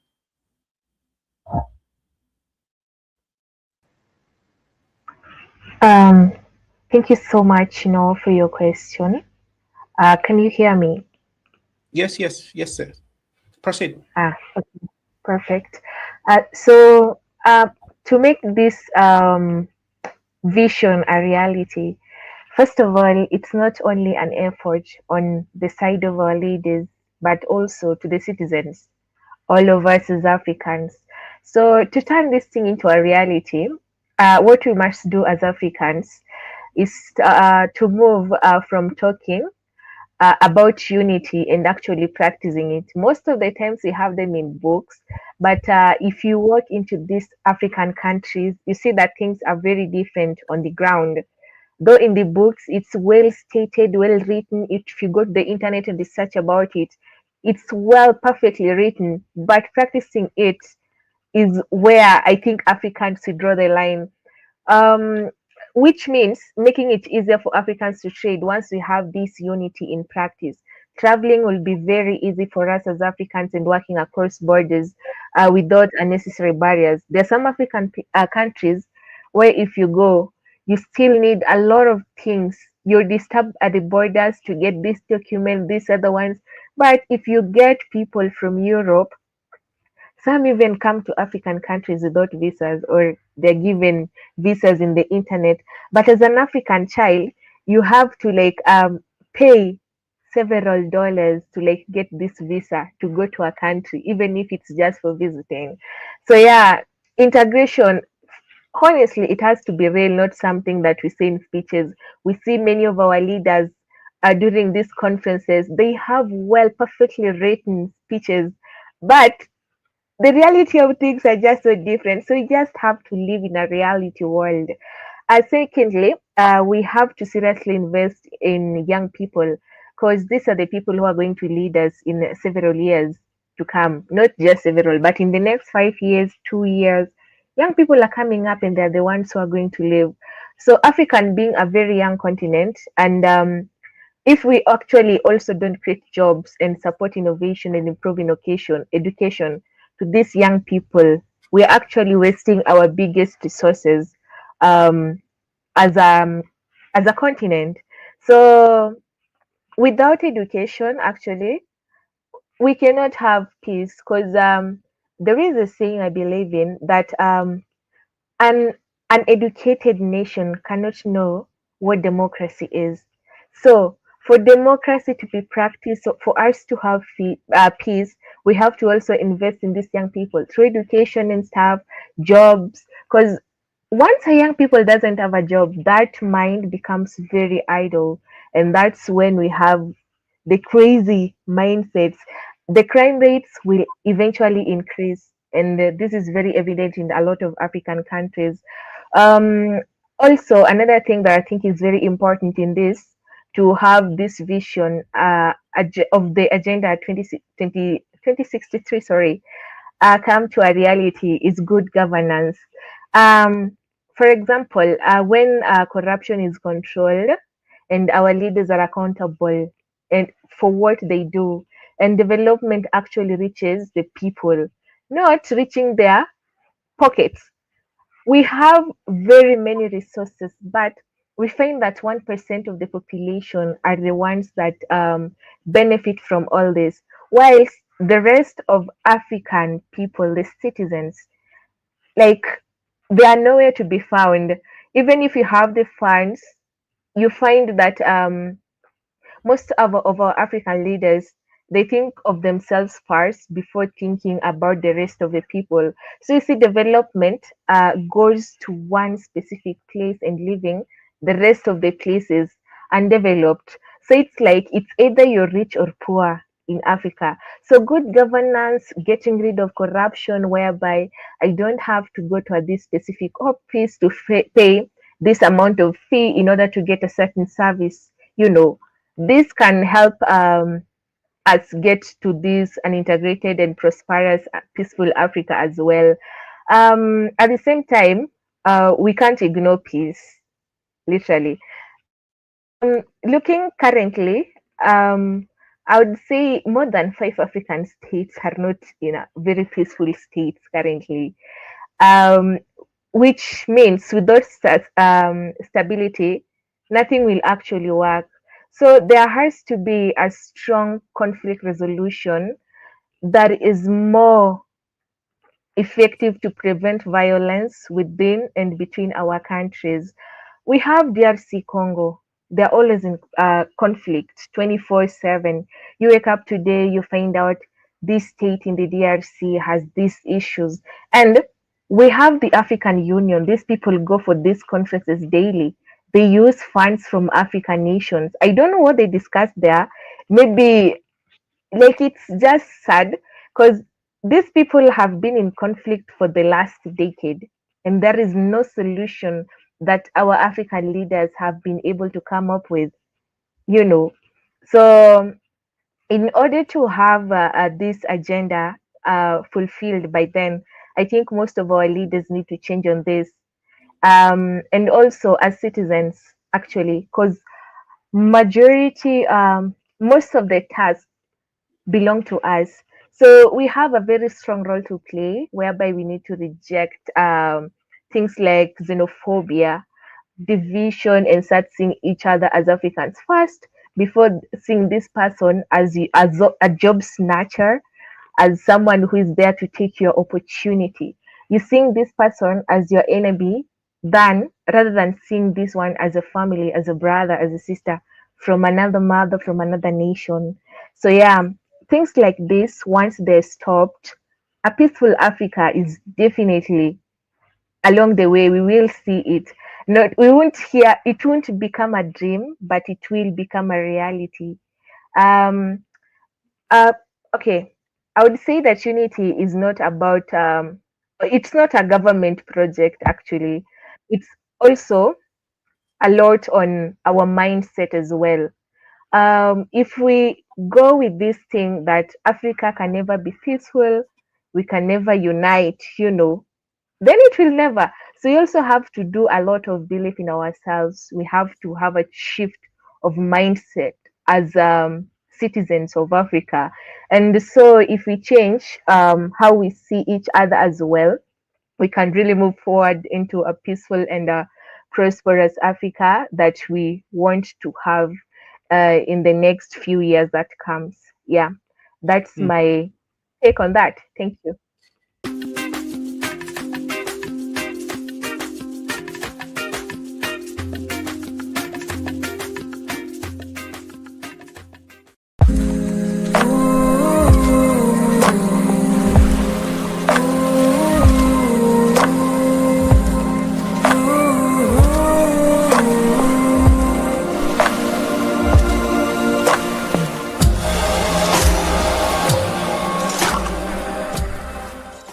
What policy measures should South African authorities prioritize to address xenophobia while also responding to legitimate public concerns about jobs, security, service delivery?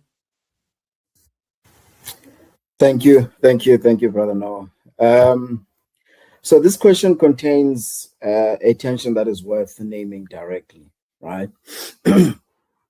This question assumes that addressing xenophobia and responding to legitimate public concerns are two competing demands. Now, I want to challenge that assumption because the best policies actually do both simultaneously. Let me walk through these 4 priority areas. Now, the first priority that the South African government needs to do is law enforcement reform. That's the first priority because the South African Constitution protects every person on the South African soil.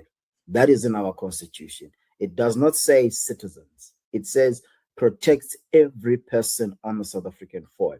And that is not a technicality, it is a value statement. Any government serious about xenophobia must ensure that the SAPS, like South African Police Service, has dedicated capacity and clear mandates to protect migrant communities during periods of tension like we have right now, in the sense that perpetrators of xenophobic violence are prosecuted, not just arrested and released, and that political leaders must stop providing cover for mobs by expressing sympathy for their frustrations before a single sentence about the rights of victims, right? We need to speak about the rights of victims and we need to enforce the law. We definitely have to do that because criminality, whether it's done to a person that is legal in South Africa or not legal in South Africa, criminality is criminality. So the second priority then is immigration system investment, right? The Department of Home Affairs is chronically overwhelmed. Chronically overwhelmed. Let me give you an example. South Africa has two main things when it comes to immigration. One, we have asylum seekers. Now, these asylum seekers are not only coming from South Africa, they're even coming from Asia. We have quite a number of people that are coming from Pakistan and Bangladesh. And those people are using the asylum seeker mechanism that we have within our Department of Home Affairs policies. Now, that has a huge backlog. What that results in, it results in people staying in South Africa, even though they're not documented, because they don't have the asylum seeker certificate. They have to stay here until they get it. Now, we need to make sure that we put investment and we modernize those systems just that we can process those people as quickly as possible, because as soon as they are documented in South Africa, then they're able to participate in the economy of South Africa. Right, and then the third priority is community integration at the municipal level. In South Africa, we have the parliament, you have the provinces, you have metropolitan municipalities, which are the bigger ones, then you have the local municipalities. Now, where we're talking about is at the municipal level, where social tension is highest. If you look at Johannesburg, eThekwini, which is Durban, Cape Town, these are where the tensions are coming at when we're looking at things like xenophobia. And this means community policing forums that include migrant representatives, multilingual service delivery points, and conflict mediation infrastructure before tensions escalate. Prevention is always cheaper than response. We've had xenophobic incidents, and I've said this before. We've had them since 1994, and the worst ones were in 2008, actually, where quite a number of people lost their lives. Right now, the fourth priority then is honest political communication. The legitimate concerns about unemployment, service delivery failures, and crime must be addressed, but they must be addressed honestly. Honestly, saying that an undocumented migrant that is in South Africa must leave so you can get better services at a clinic, it doesn't. Even if they leave, it's not going to solve the fact that that clinic is underfunded, that school is underfunded. Those kids still do not have desks. Whether the migrants leave or stay, that infrastructure is still dilapidating, and we need to resolve that. And actually, in economics, there is a term called a lump of labor fallacy. A lump of labor fallacy. That means this idea that if we get rid of undocumented migrants in South Africa, all of a sudden it's going to create jobs for South Africans. It's a fallacy. It does not happen. If in my house I've employed a domestic worker from Lesotho, and all of them are asked to leave, right? Now I need to look for a South African. I may not, I may find one, but I may find someone who will say, no, actually, I want this kind of money, and I don't have that money, but I do need the help, right? So these are the things that we're currently dealing with, and these are the things where our political leadership is not leading us in the way that they're supposed to be leading us, right? So these are the things that we need to do as South Africans and all countries around the world, because xenophobic attacks do not only happen around the world. And we also need to be cognizant of the fact that there are also external parties that are good at infiltrating other countries to create such things. If you look at the number of deaths that happened in Iran this year, that was infiltrated by other people not from Iran. And the government of Iran had to actually enforce their law to say, these things are not welcome here. That was not done because the people of Iran were hungry or whatever the case may be, even though those circumstances are there. So the number one thing that we need to do as a policy is let's enforce the rule of law. That's the responsibility of government. And then the second thing is, let's make sure that we're communicating to our citizens from the government perspective, right? Together with the SADC leaders. This is very important. Together with the SADC leaders. One of the complaints that we've received from from the Department of International Relations is that there is no cooperation from the other African countries. Now, when speaking about African migrants specifically, there is no coordination. If they're trying to contact Mozambican government to say, we have 1,000 people, we want to bring them back to Mozambique, there is no cooperation when it comes to that. And there needs to be that cooperation. But the most important cooperation that needs to happen between these leaders in the SADC region and in Africa as a whole is on development. Because no matter how much I've heard my brothers and sisters saying, let's educate these people about the importance of the African countries and African people in helping South Africa become independent in 1994. Yes, that's very important. But if these people are hungry right now, that information is not going to do anything for them. It will not. What they will want the next thing they can blame for what they're going through, which is exactly what is happening right now. As I said initially, this is a misguided anger. It should not be directed at undocumented migrants. Even though they're claiming it as undocumented migrants, it's not undocumented migrants. It's foreigners in general. And this is happening in areas where people are actually feeling the effects of inequality, the effects of unemployment, the effects of dilapidated infrastructure, right? The fact that they may get rid of undocumented migrants is not going to fix that pipe, that burst of sewage that's not working. It's not. We should not kid ourselves about that. So it's important then, as part of our government policy, that government gets ahead of these things, put proper solutions in place in order to make sure that such things do not happen again, because xenophobic attacks have happened for quite some time. They need to educate our people that there's the protocols that they've signed with the African Union to say there must be free movement of persons and free movement of goods. Now these people are going to come here. But what we will do, we will focus on developing our economies. And even our counterparts in other countries, we need to focus on development. Development is the number one thing that will solve us, because these xenophobic attacks happen in South Africa. They happen in areas where people need jobs. They need money. They are hungry. They don't happen in affluent areas where we actually have quite a number of people. Like in the area that I live in the Sandton region, which is normally called the richest square mile in Africa. Here we see people from all walks of life, and there's no xenophobic attacks. Why? Because people here have the means. The problem here is economical. It's not education. It's not all of these things. But then what we need the most is the government policy and the political will to drive the solutions that need to be driven. Thank you, my brother.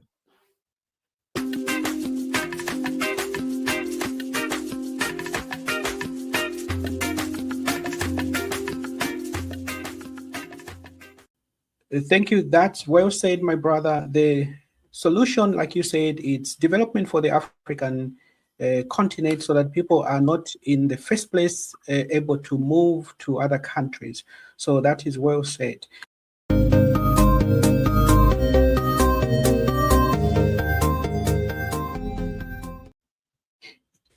On this topic, understanding the current xenophobia crisis. So give us an overview as we are finalizing the conversation, what we are dealing with here. So, and your specific question you can speak to is, what are the main drivers behind the current anti-foreigner sentiments in South Africa, and how much of it is rooted in perception versus in reality? Thank you. All right.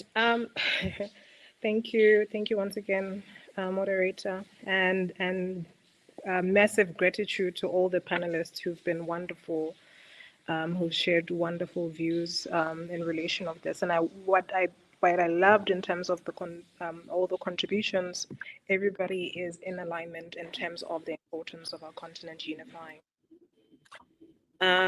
So, look, I'm going to highlight a number of things, and again, this is based on research in terms of, one, social media posts, formal media briefings that have been shared by the protesters, and as well as news, so formal news spaces and a number of other platforms, but more so including some of the conversations or the report by the South African Human Rights Commission, which hosted an Imbizo in May in the attempt to really understand what is going on in South Africa right now.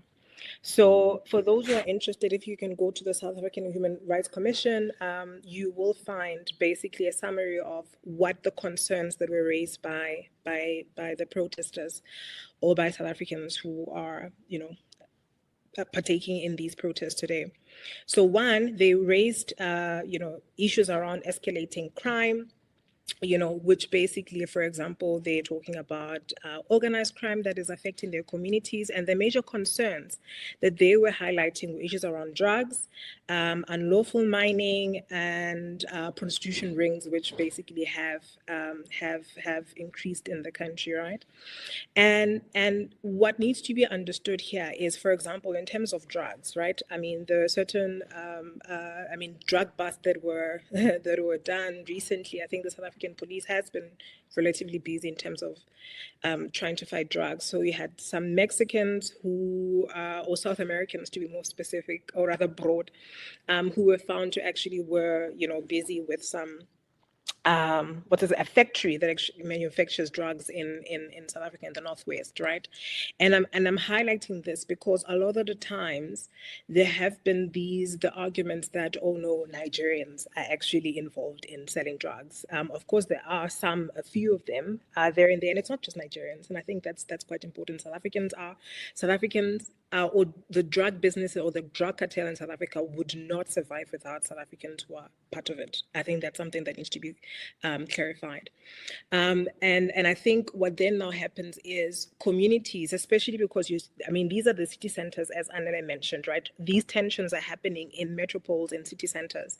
And in those areas, you do see a lot of migrant communities, right? So at the face value, in terms of whoever that person that you see on the streets probably selling drugs to somebody, you may then see a non-South African and then assume that actually they are the behind or the kingpin of the entire thing. And then in terms of crime, yes, it's been contentious, and I'm going to share, and I'm very open to sharing the links as well. So, some of the people are saying, oh no, crime is caused by foreigners, etc., and all of that. I think it's very contestable. It is contestable in the sense that you cannot blame the entire crime sort of crisis in South Africa on migrants. At the same time, we can't also deny the criminal activities of some of our non-South African migrants in South Africa. I think that's also because these two things can exist at the same time. And I think the conversation right now is, and I see this with a lot of the conversations on social media, when other fellow Africans say, we actually understand what you're saying, right? Oh, and then, for example, I remember one Nigerian sister saying, I think we need to also be clear for us as Nigerians living in South Africa, that also we need to speak against some of what our brothers are doing in South Africa, right? And I would see then the posts, the comments in those kinds of videos where South Africans are saying, thank you for seeing us. Thank you for actually hearing what we are saying, right? And so, because these are some of the issues that exist. And again, in this conversation, we need to be balanced. We can't just say, oh no, take side, and then actually hide the other reality, which is true. And statistics, as I've mentioned, so the 2024-2025 crime statistics actually show that over 60%, and again, I will share this data from the South African government. If you Google it, you'll find it. Over 60% of the crimes that were committed in 2024-25 cycle were actually non-South Africans, right? Again, I will share this data from the South African Authority. All right. And also there's data showing from the Constitutional Court as well.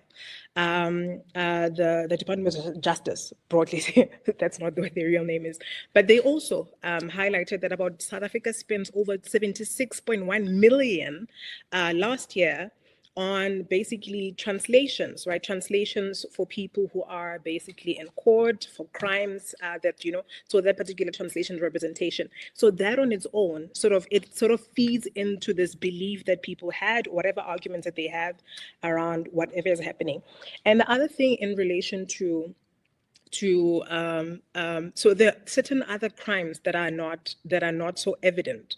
So for example, such as human trafficking. One of my brothers mentioned earlier that, oh no, you have a Ethiopian coming into South Africa and they become a successful entrepreneur. The thing is, don't assume that every single Ethiopian owned shop is individually owned. That is a very problematic assumption, because you do have, for example, cartels that actually do exist. You'll find that I may be South African, right? I open a shop, say, for example, here in Tanzania, and then I bring South Africans from South Africans into Tanzania, and I pay, right, for their trip. And when they come to South Africa, they actually have to work for free. Right? Those are the realities. And some of these workers then actually end up living in the back of those shops. Again, these are documented research. You can actually sort of Google this and then find the information. So those are some of the challenges. There's a lot of human trafficking that's involved here. So that's why it is important that when we have this conversation, also think about the rights and the protections of, right, the violations of the human rights of some of our fellow Africans. And again, also with, for example, some of the salons in South Africa, for example, some of our fellow Africans, for example, Ghanaians who have salons in South Africa, similar thing.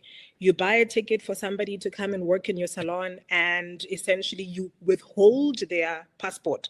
And with some of the immigrants who left South Africa, the first 300 that left, they found that actually that was some of the situation, right? So it's not that people actually wanted to stay and overstay in South Africa, but you find that their passports were taken away from them by their fellow countrymen who brought them into South Africa to actually work in these saloons. So again, the assumption that it is every person that you see there is individually owning the salons, that is not the case. That is not always the case, right? So you might find a small group of people who then also exploit the vulnerabilities of our fellow Africans. Hence, that's why earlier I said, what we are witnessing here is also relatively the failure of the left, because the left should be actually coming together to ensure that all workers, whether in South Africa, whether outside of the continent, we collectively ensure that our workers are protected.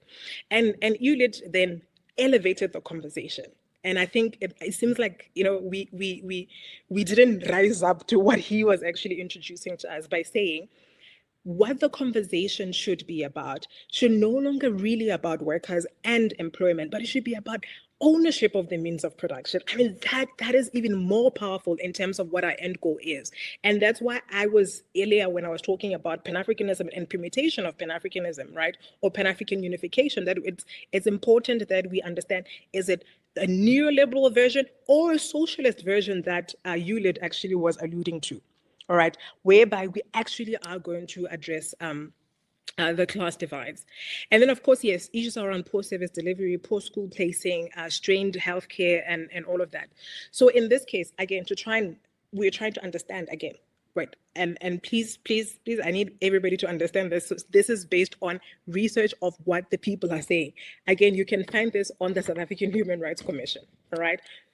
So then what the argument is, so for example, I don't know if most of you saw this here with the school children, from migrant children who were basically being, escorted out, actually aggressively and traumatically being, sort of chased out of schools and all of that.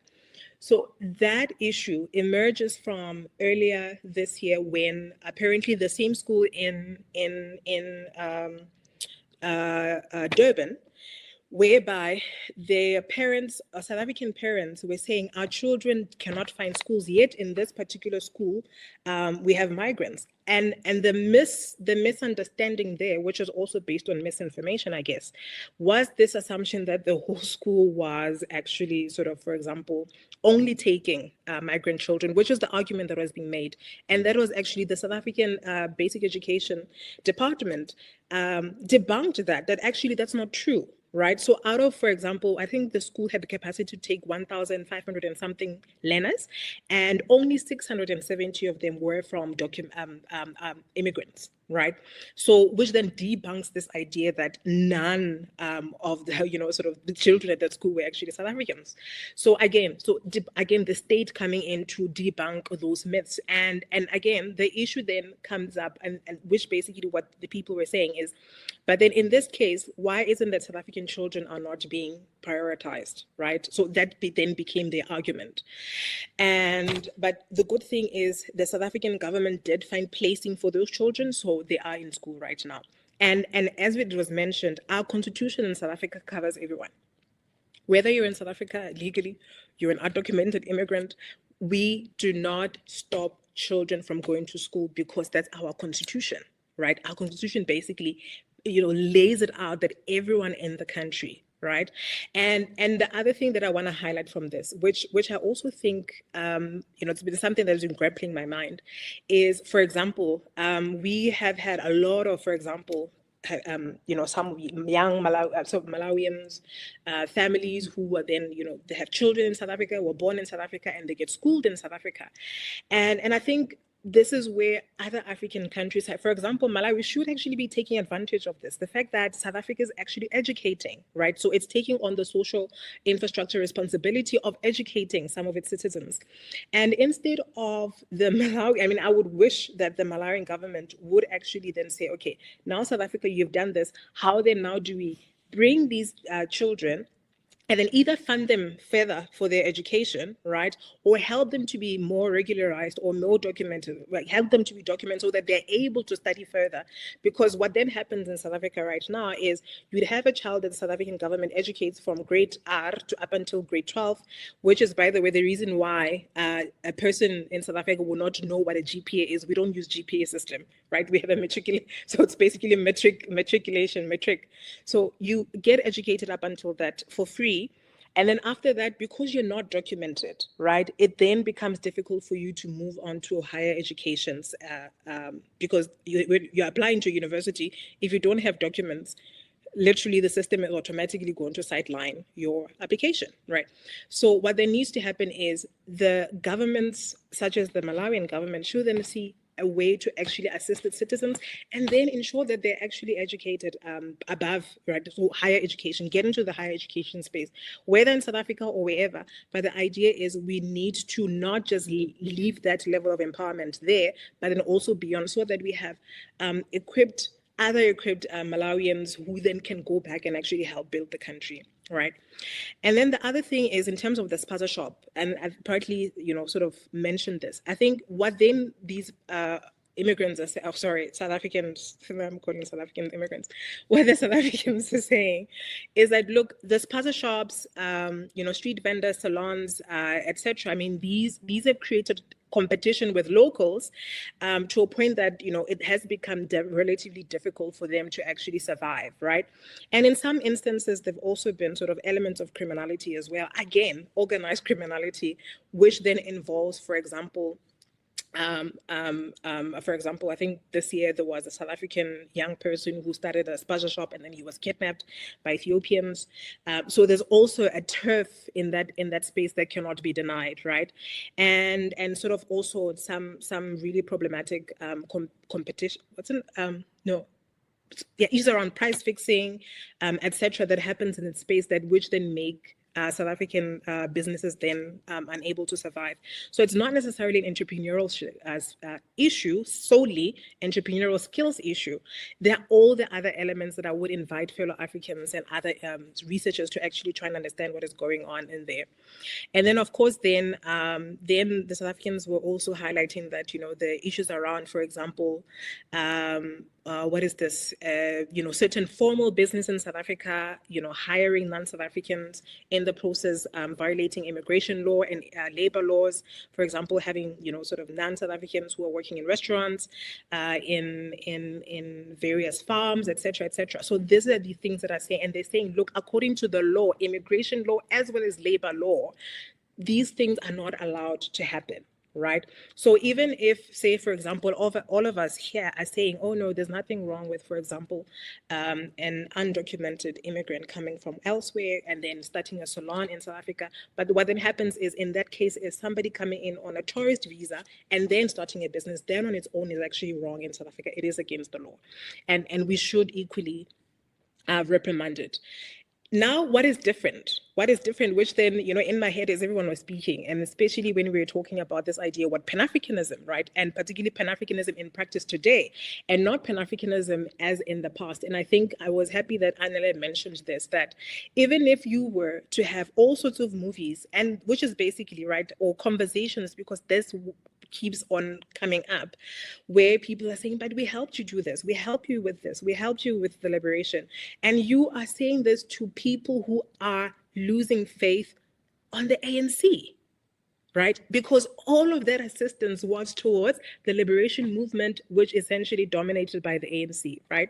So now you're finding people that you are telling them, yes, we helped Mandela, we helped Thabo Mbeki, we helped so-and-so who are part of the ANC.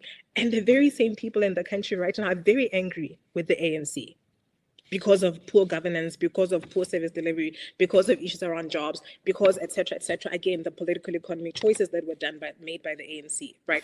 So in a sense, what then we need to be shifting the conversation to in this contemporary times is, let us understand that all of us as Africans, we're in the same boat. Number one. Number two, what then becomes the dividend of us uniting today economically?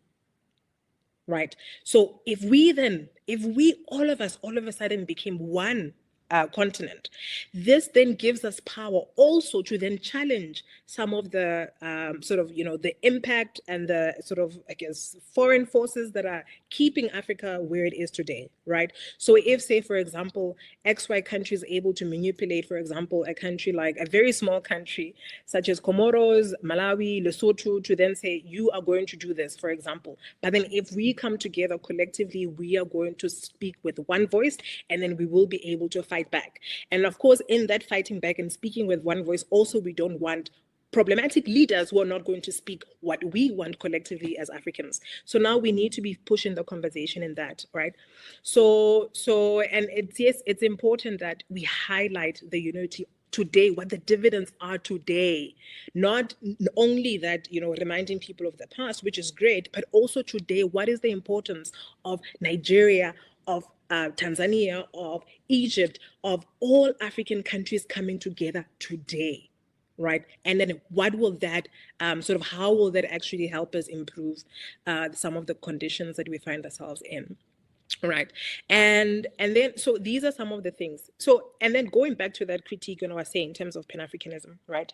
Looking at also to challenge some of the various countries, right, that have, for example, illegalized the operation of certain businesses by migrants, fellow African migrants in their own countries. For example, Ghana's Investment Corporation Sector Act of 2013, Zimbabwe's Indigenization and Economic Empowerment Act, which basically prohibits certain migrants or other fellow African migrants from operating in certain sectors within Zimbabwe, right? So the reservation of restricting certain work and businesses to Zimbabweans only. I also want to highlight Botswana's Trade Act 2019, Act of 25 of 2019, and the Industrial Corporation Act 2019, which basically render 70 categories that are ring-fenced only for citizens, right?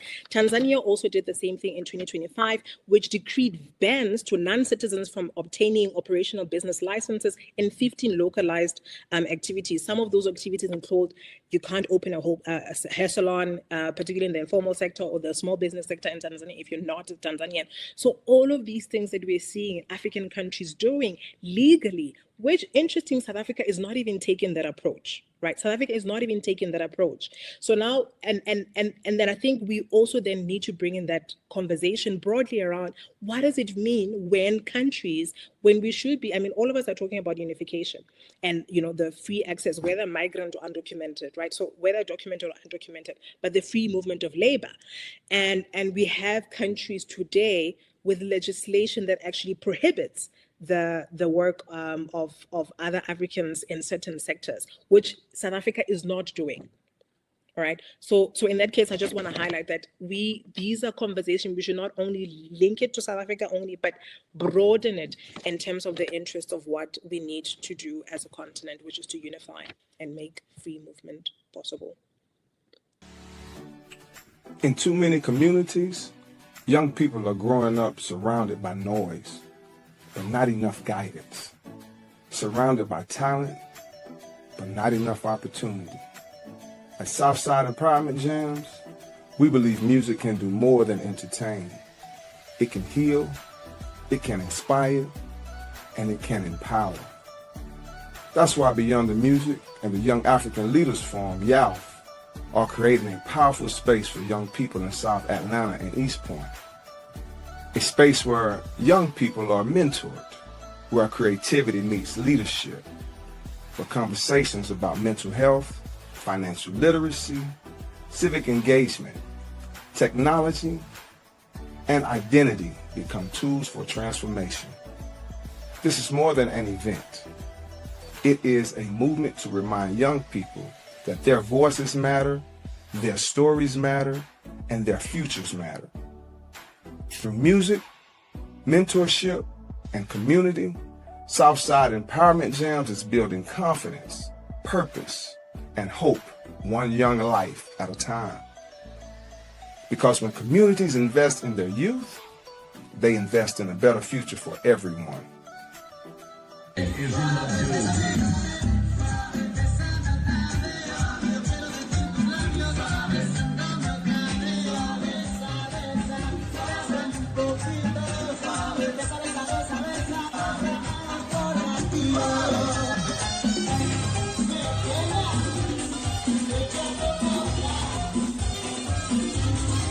Southside Empowerment Jams, empowering the next generation beyond the music.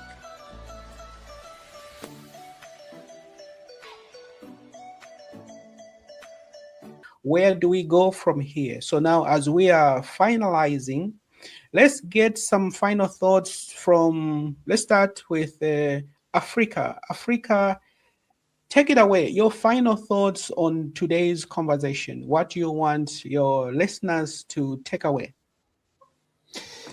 Yeah, thank you so much, Noah. One thing we also need to get right is that just like other countries, South Africa is a Mickey Mouse economy. It's not really big, just like Africa itself. South Africa's economy is just 460 billion US dollars. And when you take one person, Elon Musk, is now at 1.2 trillion US dollars in terms of valuation. When you look at the whole of Africa, we are at, I think, 3.6 trillion US dollars.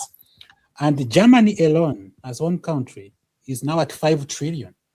Why am I giving these figures? That the challenge with the underdevelopment of Africa should be looked at less of who is taking what job or who is illegally coming to the country, to more of confronting the structural challenges that actually Dr. Dekeri, sorry for murdering your name, spoke about, and my brother Anere spoke about, the issue of confronting head-on the structural challenges to Africa, not even South Africa, Africa's development.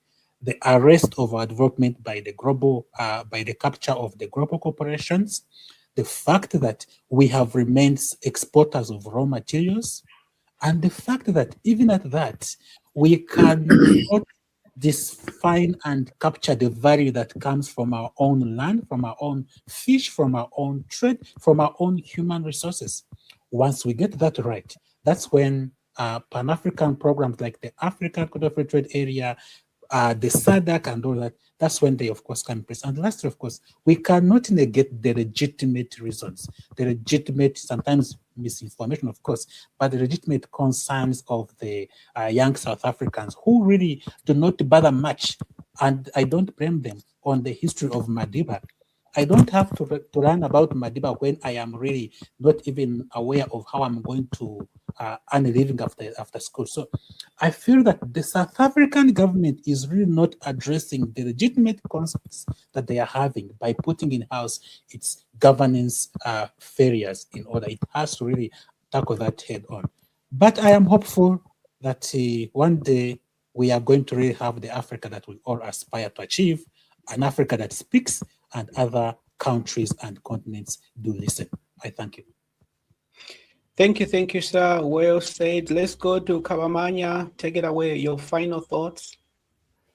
Yeah, thank you so much. I think everything has been said. I can say what we should do as my final thought. One is keep organizing, grassroots organizing, to push the African voice of Ubuntu and unity, but also let's add our government accountable and responsible, because that's an immediate thing, because we have seen the policy questions and the administration question, the leadership problems. So let's keep holding the government accountable.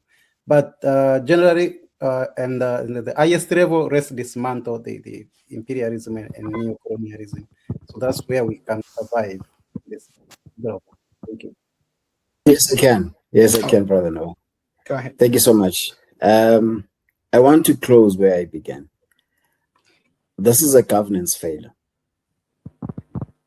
but it is also a values failure, and values ultimately are to choices that we have.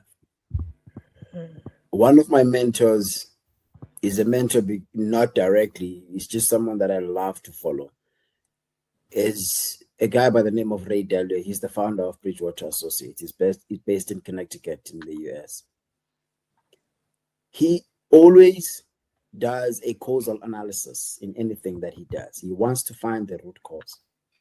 When we're speaking here about xenophobia, we're speaking at the end of a series of events that have actually happened. What are the series of events? Where did this thing start?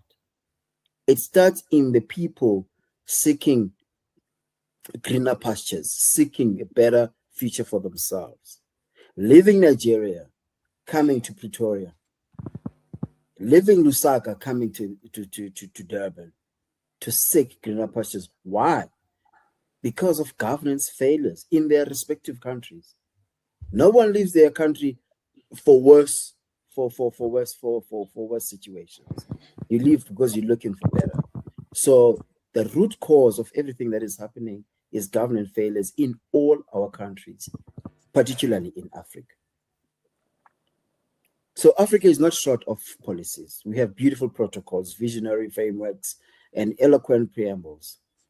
What we are sometimes short of is the will to enforce them when enforcement is inconvenient. For example, the mayor of Johannesburg will never say, no, it's not an undocumented foreigner who's the reason that you have to stand in a clinic line from 6 a.m. until 12 p.m. It's because I did not supply them with enough money to hire nurses. They will not say that. None of them will, right? So we do not need another statement from the African Union. We do not need another press release expressing deep concern. There's a word that I hate so much right now from the politicians. It's when they say it's unfortunate. It's devoid of all meaning right now. It's unfortunate. What does that even mean? Anyway, we do not need another press release. We need governments that actually govern. We need institutions that function. We need leaders that lead. And that's what we don't have right now in Africa. Our own African Union headquarters were not built by our own money. What is that? The Africa we want, the Africa Agendas 2063 of a continental free trade area, of shared prosperity and peace. That Africa will not build itself. It requires us to make it. Decision by decision, policy by policy, statement by statement, and action by action. It requires all of us here in this meeting right now to hold our governments accountable. To say, before you condemn what's currently happening in South Africa, what have you done to stop these people from seeking better pastures in South Africa? You've done nothing. So those are the thoughts that I want to leave you with. Governance failures in all our countries. Let's confront our government and seek solutions and get involved. Thank you. Well said, well said. Let's go to Prince. Prince, your final thoughts to our listeners, viewers around the world. Okay, thank you so much. I think I'd like to pick up from where Anili had stopped. It's important that we understand that the challenges themselves, apart from the fact that it's just government failures in countries, it goes beyond government failures. We'll take it back to what Rodney spoke about in how Europe underdeveloped Africa is the exploitation, the way African economies had been through colonization, created to be exploitative. And that has continued to leave room for the kind of failed governance that continue to affect the continent. I think it was Eliud who spoke about the ownership of the means of production on the continent, and we've always had this conversation. But I always say it is a very lengthy process, because for us to talk about the ownership, and I like to be practical in everything that I do, when we talk about the ownership of the means of production, what is the pathway to making that happen on the continent? How long is it going to take us? What are the things that we have in mind? How are we restructuring, like Rodney spoke about, the economy that we inherited, and how are we making that serve the interest of the African people in itself? In South Africa, for instance, we know that about 20-something% of the lands and stuff in South Africa belong to the black people, and then the other part belong to the whites and other people like that. But we want to be very sure that these things are spectacularly connected to the real causal issues. So through the failures of government and all of that are very, very important causes.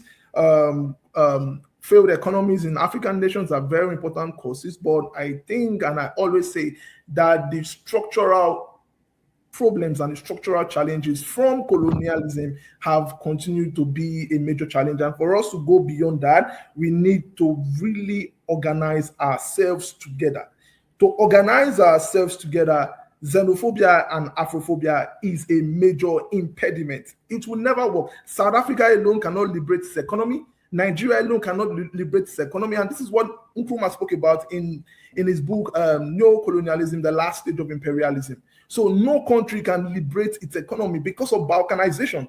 But then in order for us to make this happen, we need to unite as a people. And to unite, Afrophobia, xenophobia, and all of it are major challenges that are impeding this unity.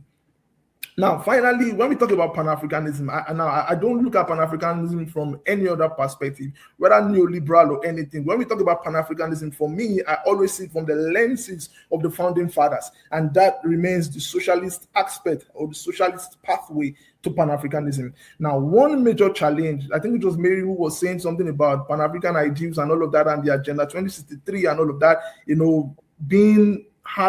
people having good speeches and all of that. But I think one of the major challenges of Pan-Africanism today is elitism, the elitism of Pan-Africanism. Pan-Africanism is not getting to the grassroots. And this is why I keep hinting that we need to teach our young people. We need to teach them. Teach them is not just talking about, oh, we helped you in the past. That's not what I'm talking about. I'm talking about teach them the need that this guy is your brother. No matter what happens, you cannot take something to hit your brother or attack your brother or something like that. This is your brother. We are currently working and making some projects, with some people, on the continent, and this includes even renowned Africans like Pierre Lumumba and many other people like that. We are trying to see if we can create, a system where Pan-Africanism can be taught across border. But I'm even wondering, does Africa have a system of education from primary school where children are taught Pan-Africanism, where children need to know that, oh, somebody from Zambia, from Malawi, or from wherever is an African just like you are? So the problem is also education. Education is very important. So whether we want to achieve Agenda 2063, whether we want to achieve that economy we are talking about, education is important. If we don't teach the history, if we don't reinforce the need for Pan-Africanism, we cannot, no African country on its own can achieve that on its own. And this is what the former ambassador of African Union to the United States spoke about before she was, fired or something. But we need to understand that you cannot expect South Africa to negotiate with America. and get some renaissance for its own economy. I mean, we have to do this as a people. This is what Nkrumah spoke about. And for us to do that as a people, xenophobia and Afrophobia is affecting us. So no matter what we say, violence against African migrants is never and can never be justified. So we need to know that for us to proceed in that regard, like Cabral would say, we need to get back to the source. We need to return to the source. And that's what I always say. So return to the source, get things right, and ensure that Pan-Africanism is taught. So African schools from children in kindergartens and preschools and maybe primary schools need to start learning Pan-Africanism. We need to make that a continental issue so that everybody knows. And I see, before I close, I would like to use Eliud's country, for instance. That is Tanzania. Tanzania is one country on the continent that has managed to overcome the issue of ethnicism, or what we call in colonial sense tribalism. And that is because one man, Julius Nyerere, carefully planted the education of the systems and the orientation. And when I talk about education, I don't mean schools, I mean both formal and informal education, community education and all of that. One man was able to entrench that spirit of Ubuntu on every Tanzanian. So the way we have ethnic issues in Nigeria and other African countries, it doesn't exist in Tanzania. It rarely exists because of the project that was done by Julius Nyerere. So this is something we need to do and make it very spread across the entire African country, or the entire African continent. So Pan-Africanism is important. We need to teach this, and we need to teach history as well. This is very important so that we can understand, so that the next generation can develop that important spirit that we need to free ourselves from neocolonialism, to overcome the neoliberal order, and to become the Africa we actually want by 2063. Thank you so much. Thank you, Mr. Prince. That passionate closing, that's great.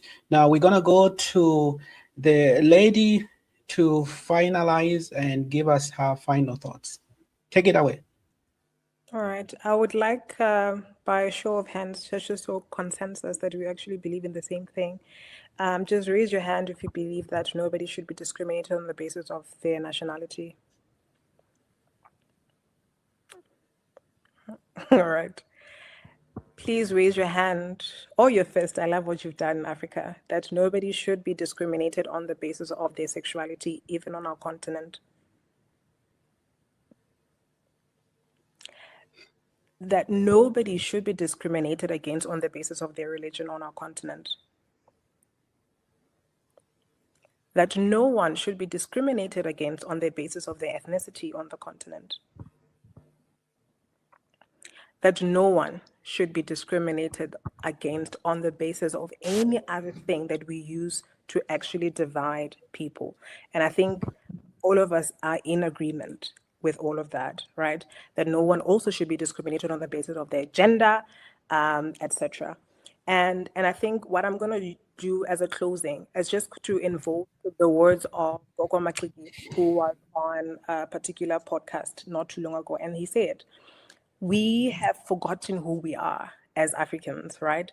Or as humans for that matter, that we are not our identities, we are not our nationalities, we are none of these things. Spiritually, all of us belong to a specific essence, and that unites all of us.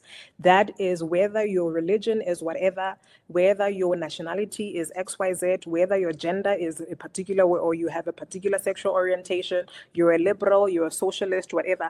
All of us are united by an essence, and it is important for us to remember that.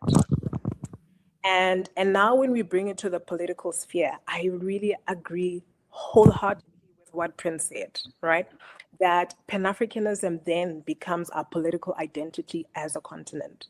That Pan-Africanism also should become the economic identity, a particular socialist approach to Pan-Africanism should become what then we use to decide around our own economic governance model moving forward. So we want the kind of Africa, yes, it will be united, but it's not going to be united whereas certain groups of people, a particular class remains oppressed when the elites also, right? So that's not what we want. And I think we need to be clear. That's why I said earlier, it is important for us to clarify in terms of the permutation or the orientation of Pan-Africanism we are advancing. And it's important to do that because not too long ago, we had somebody who's a president in France saying he's a Pan-Africanist. Right? So how the kind of Pan-Africanism should be premised on this idea that all of us are one people. And we must never run away from that. And I would call upon all Africans to rise up in a revolution right now, because that is the moment, at this moment, is the right time to actually wage a revolution that is going to deal with the economic issues, that is going to deal with the political challenges that we have that have led to the lack of unification that we're suffering from. I'll just leave it at that. Thank you very much.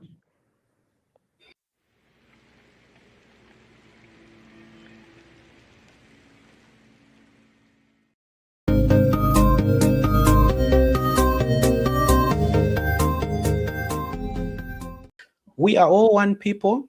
We belong to the African continent. We look the same. We feel the same. We are the same. And we must always remember who we are.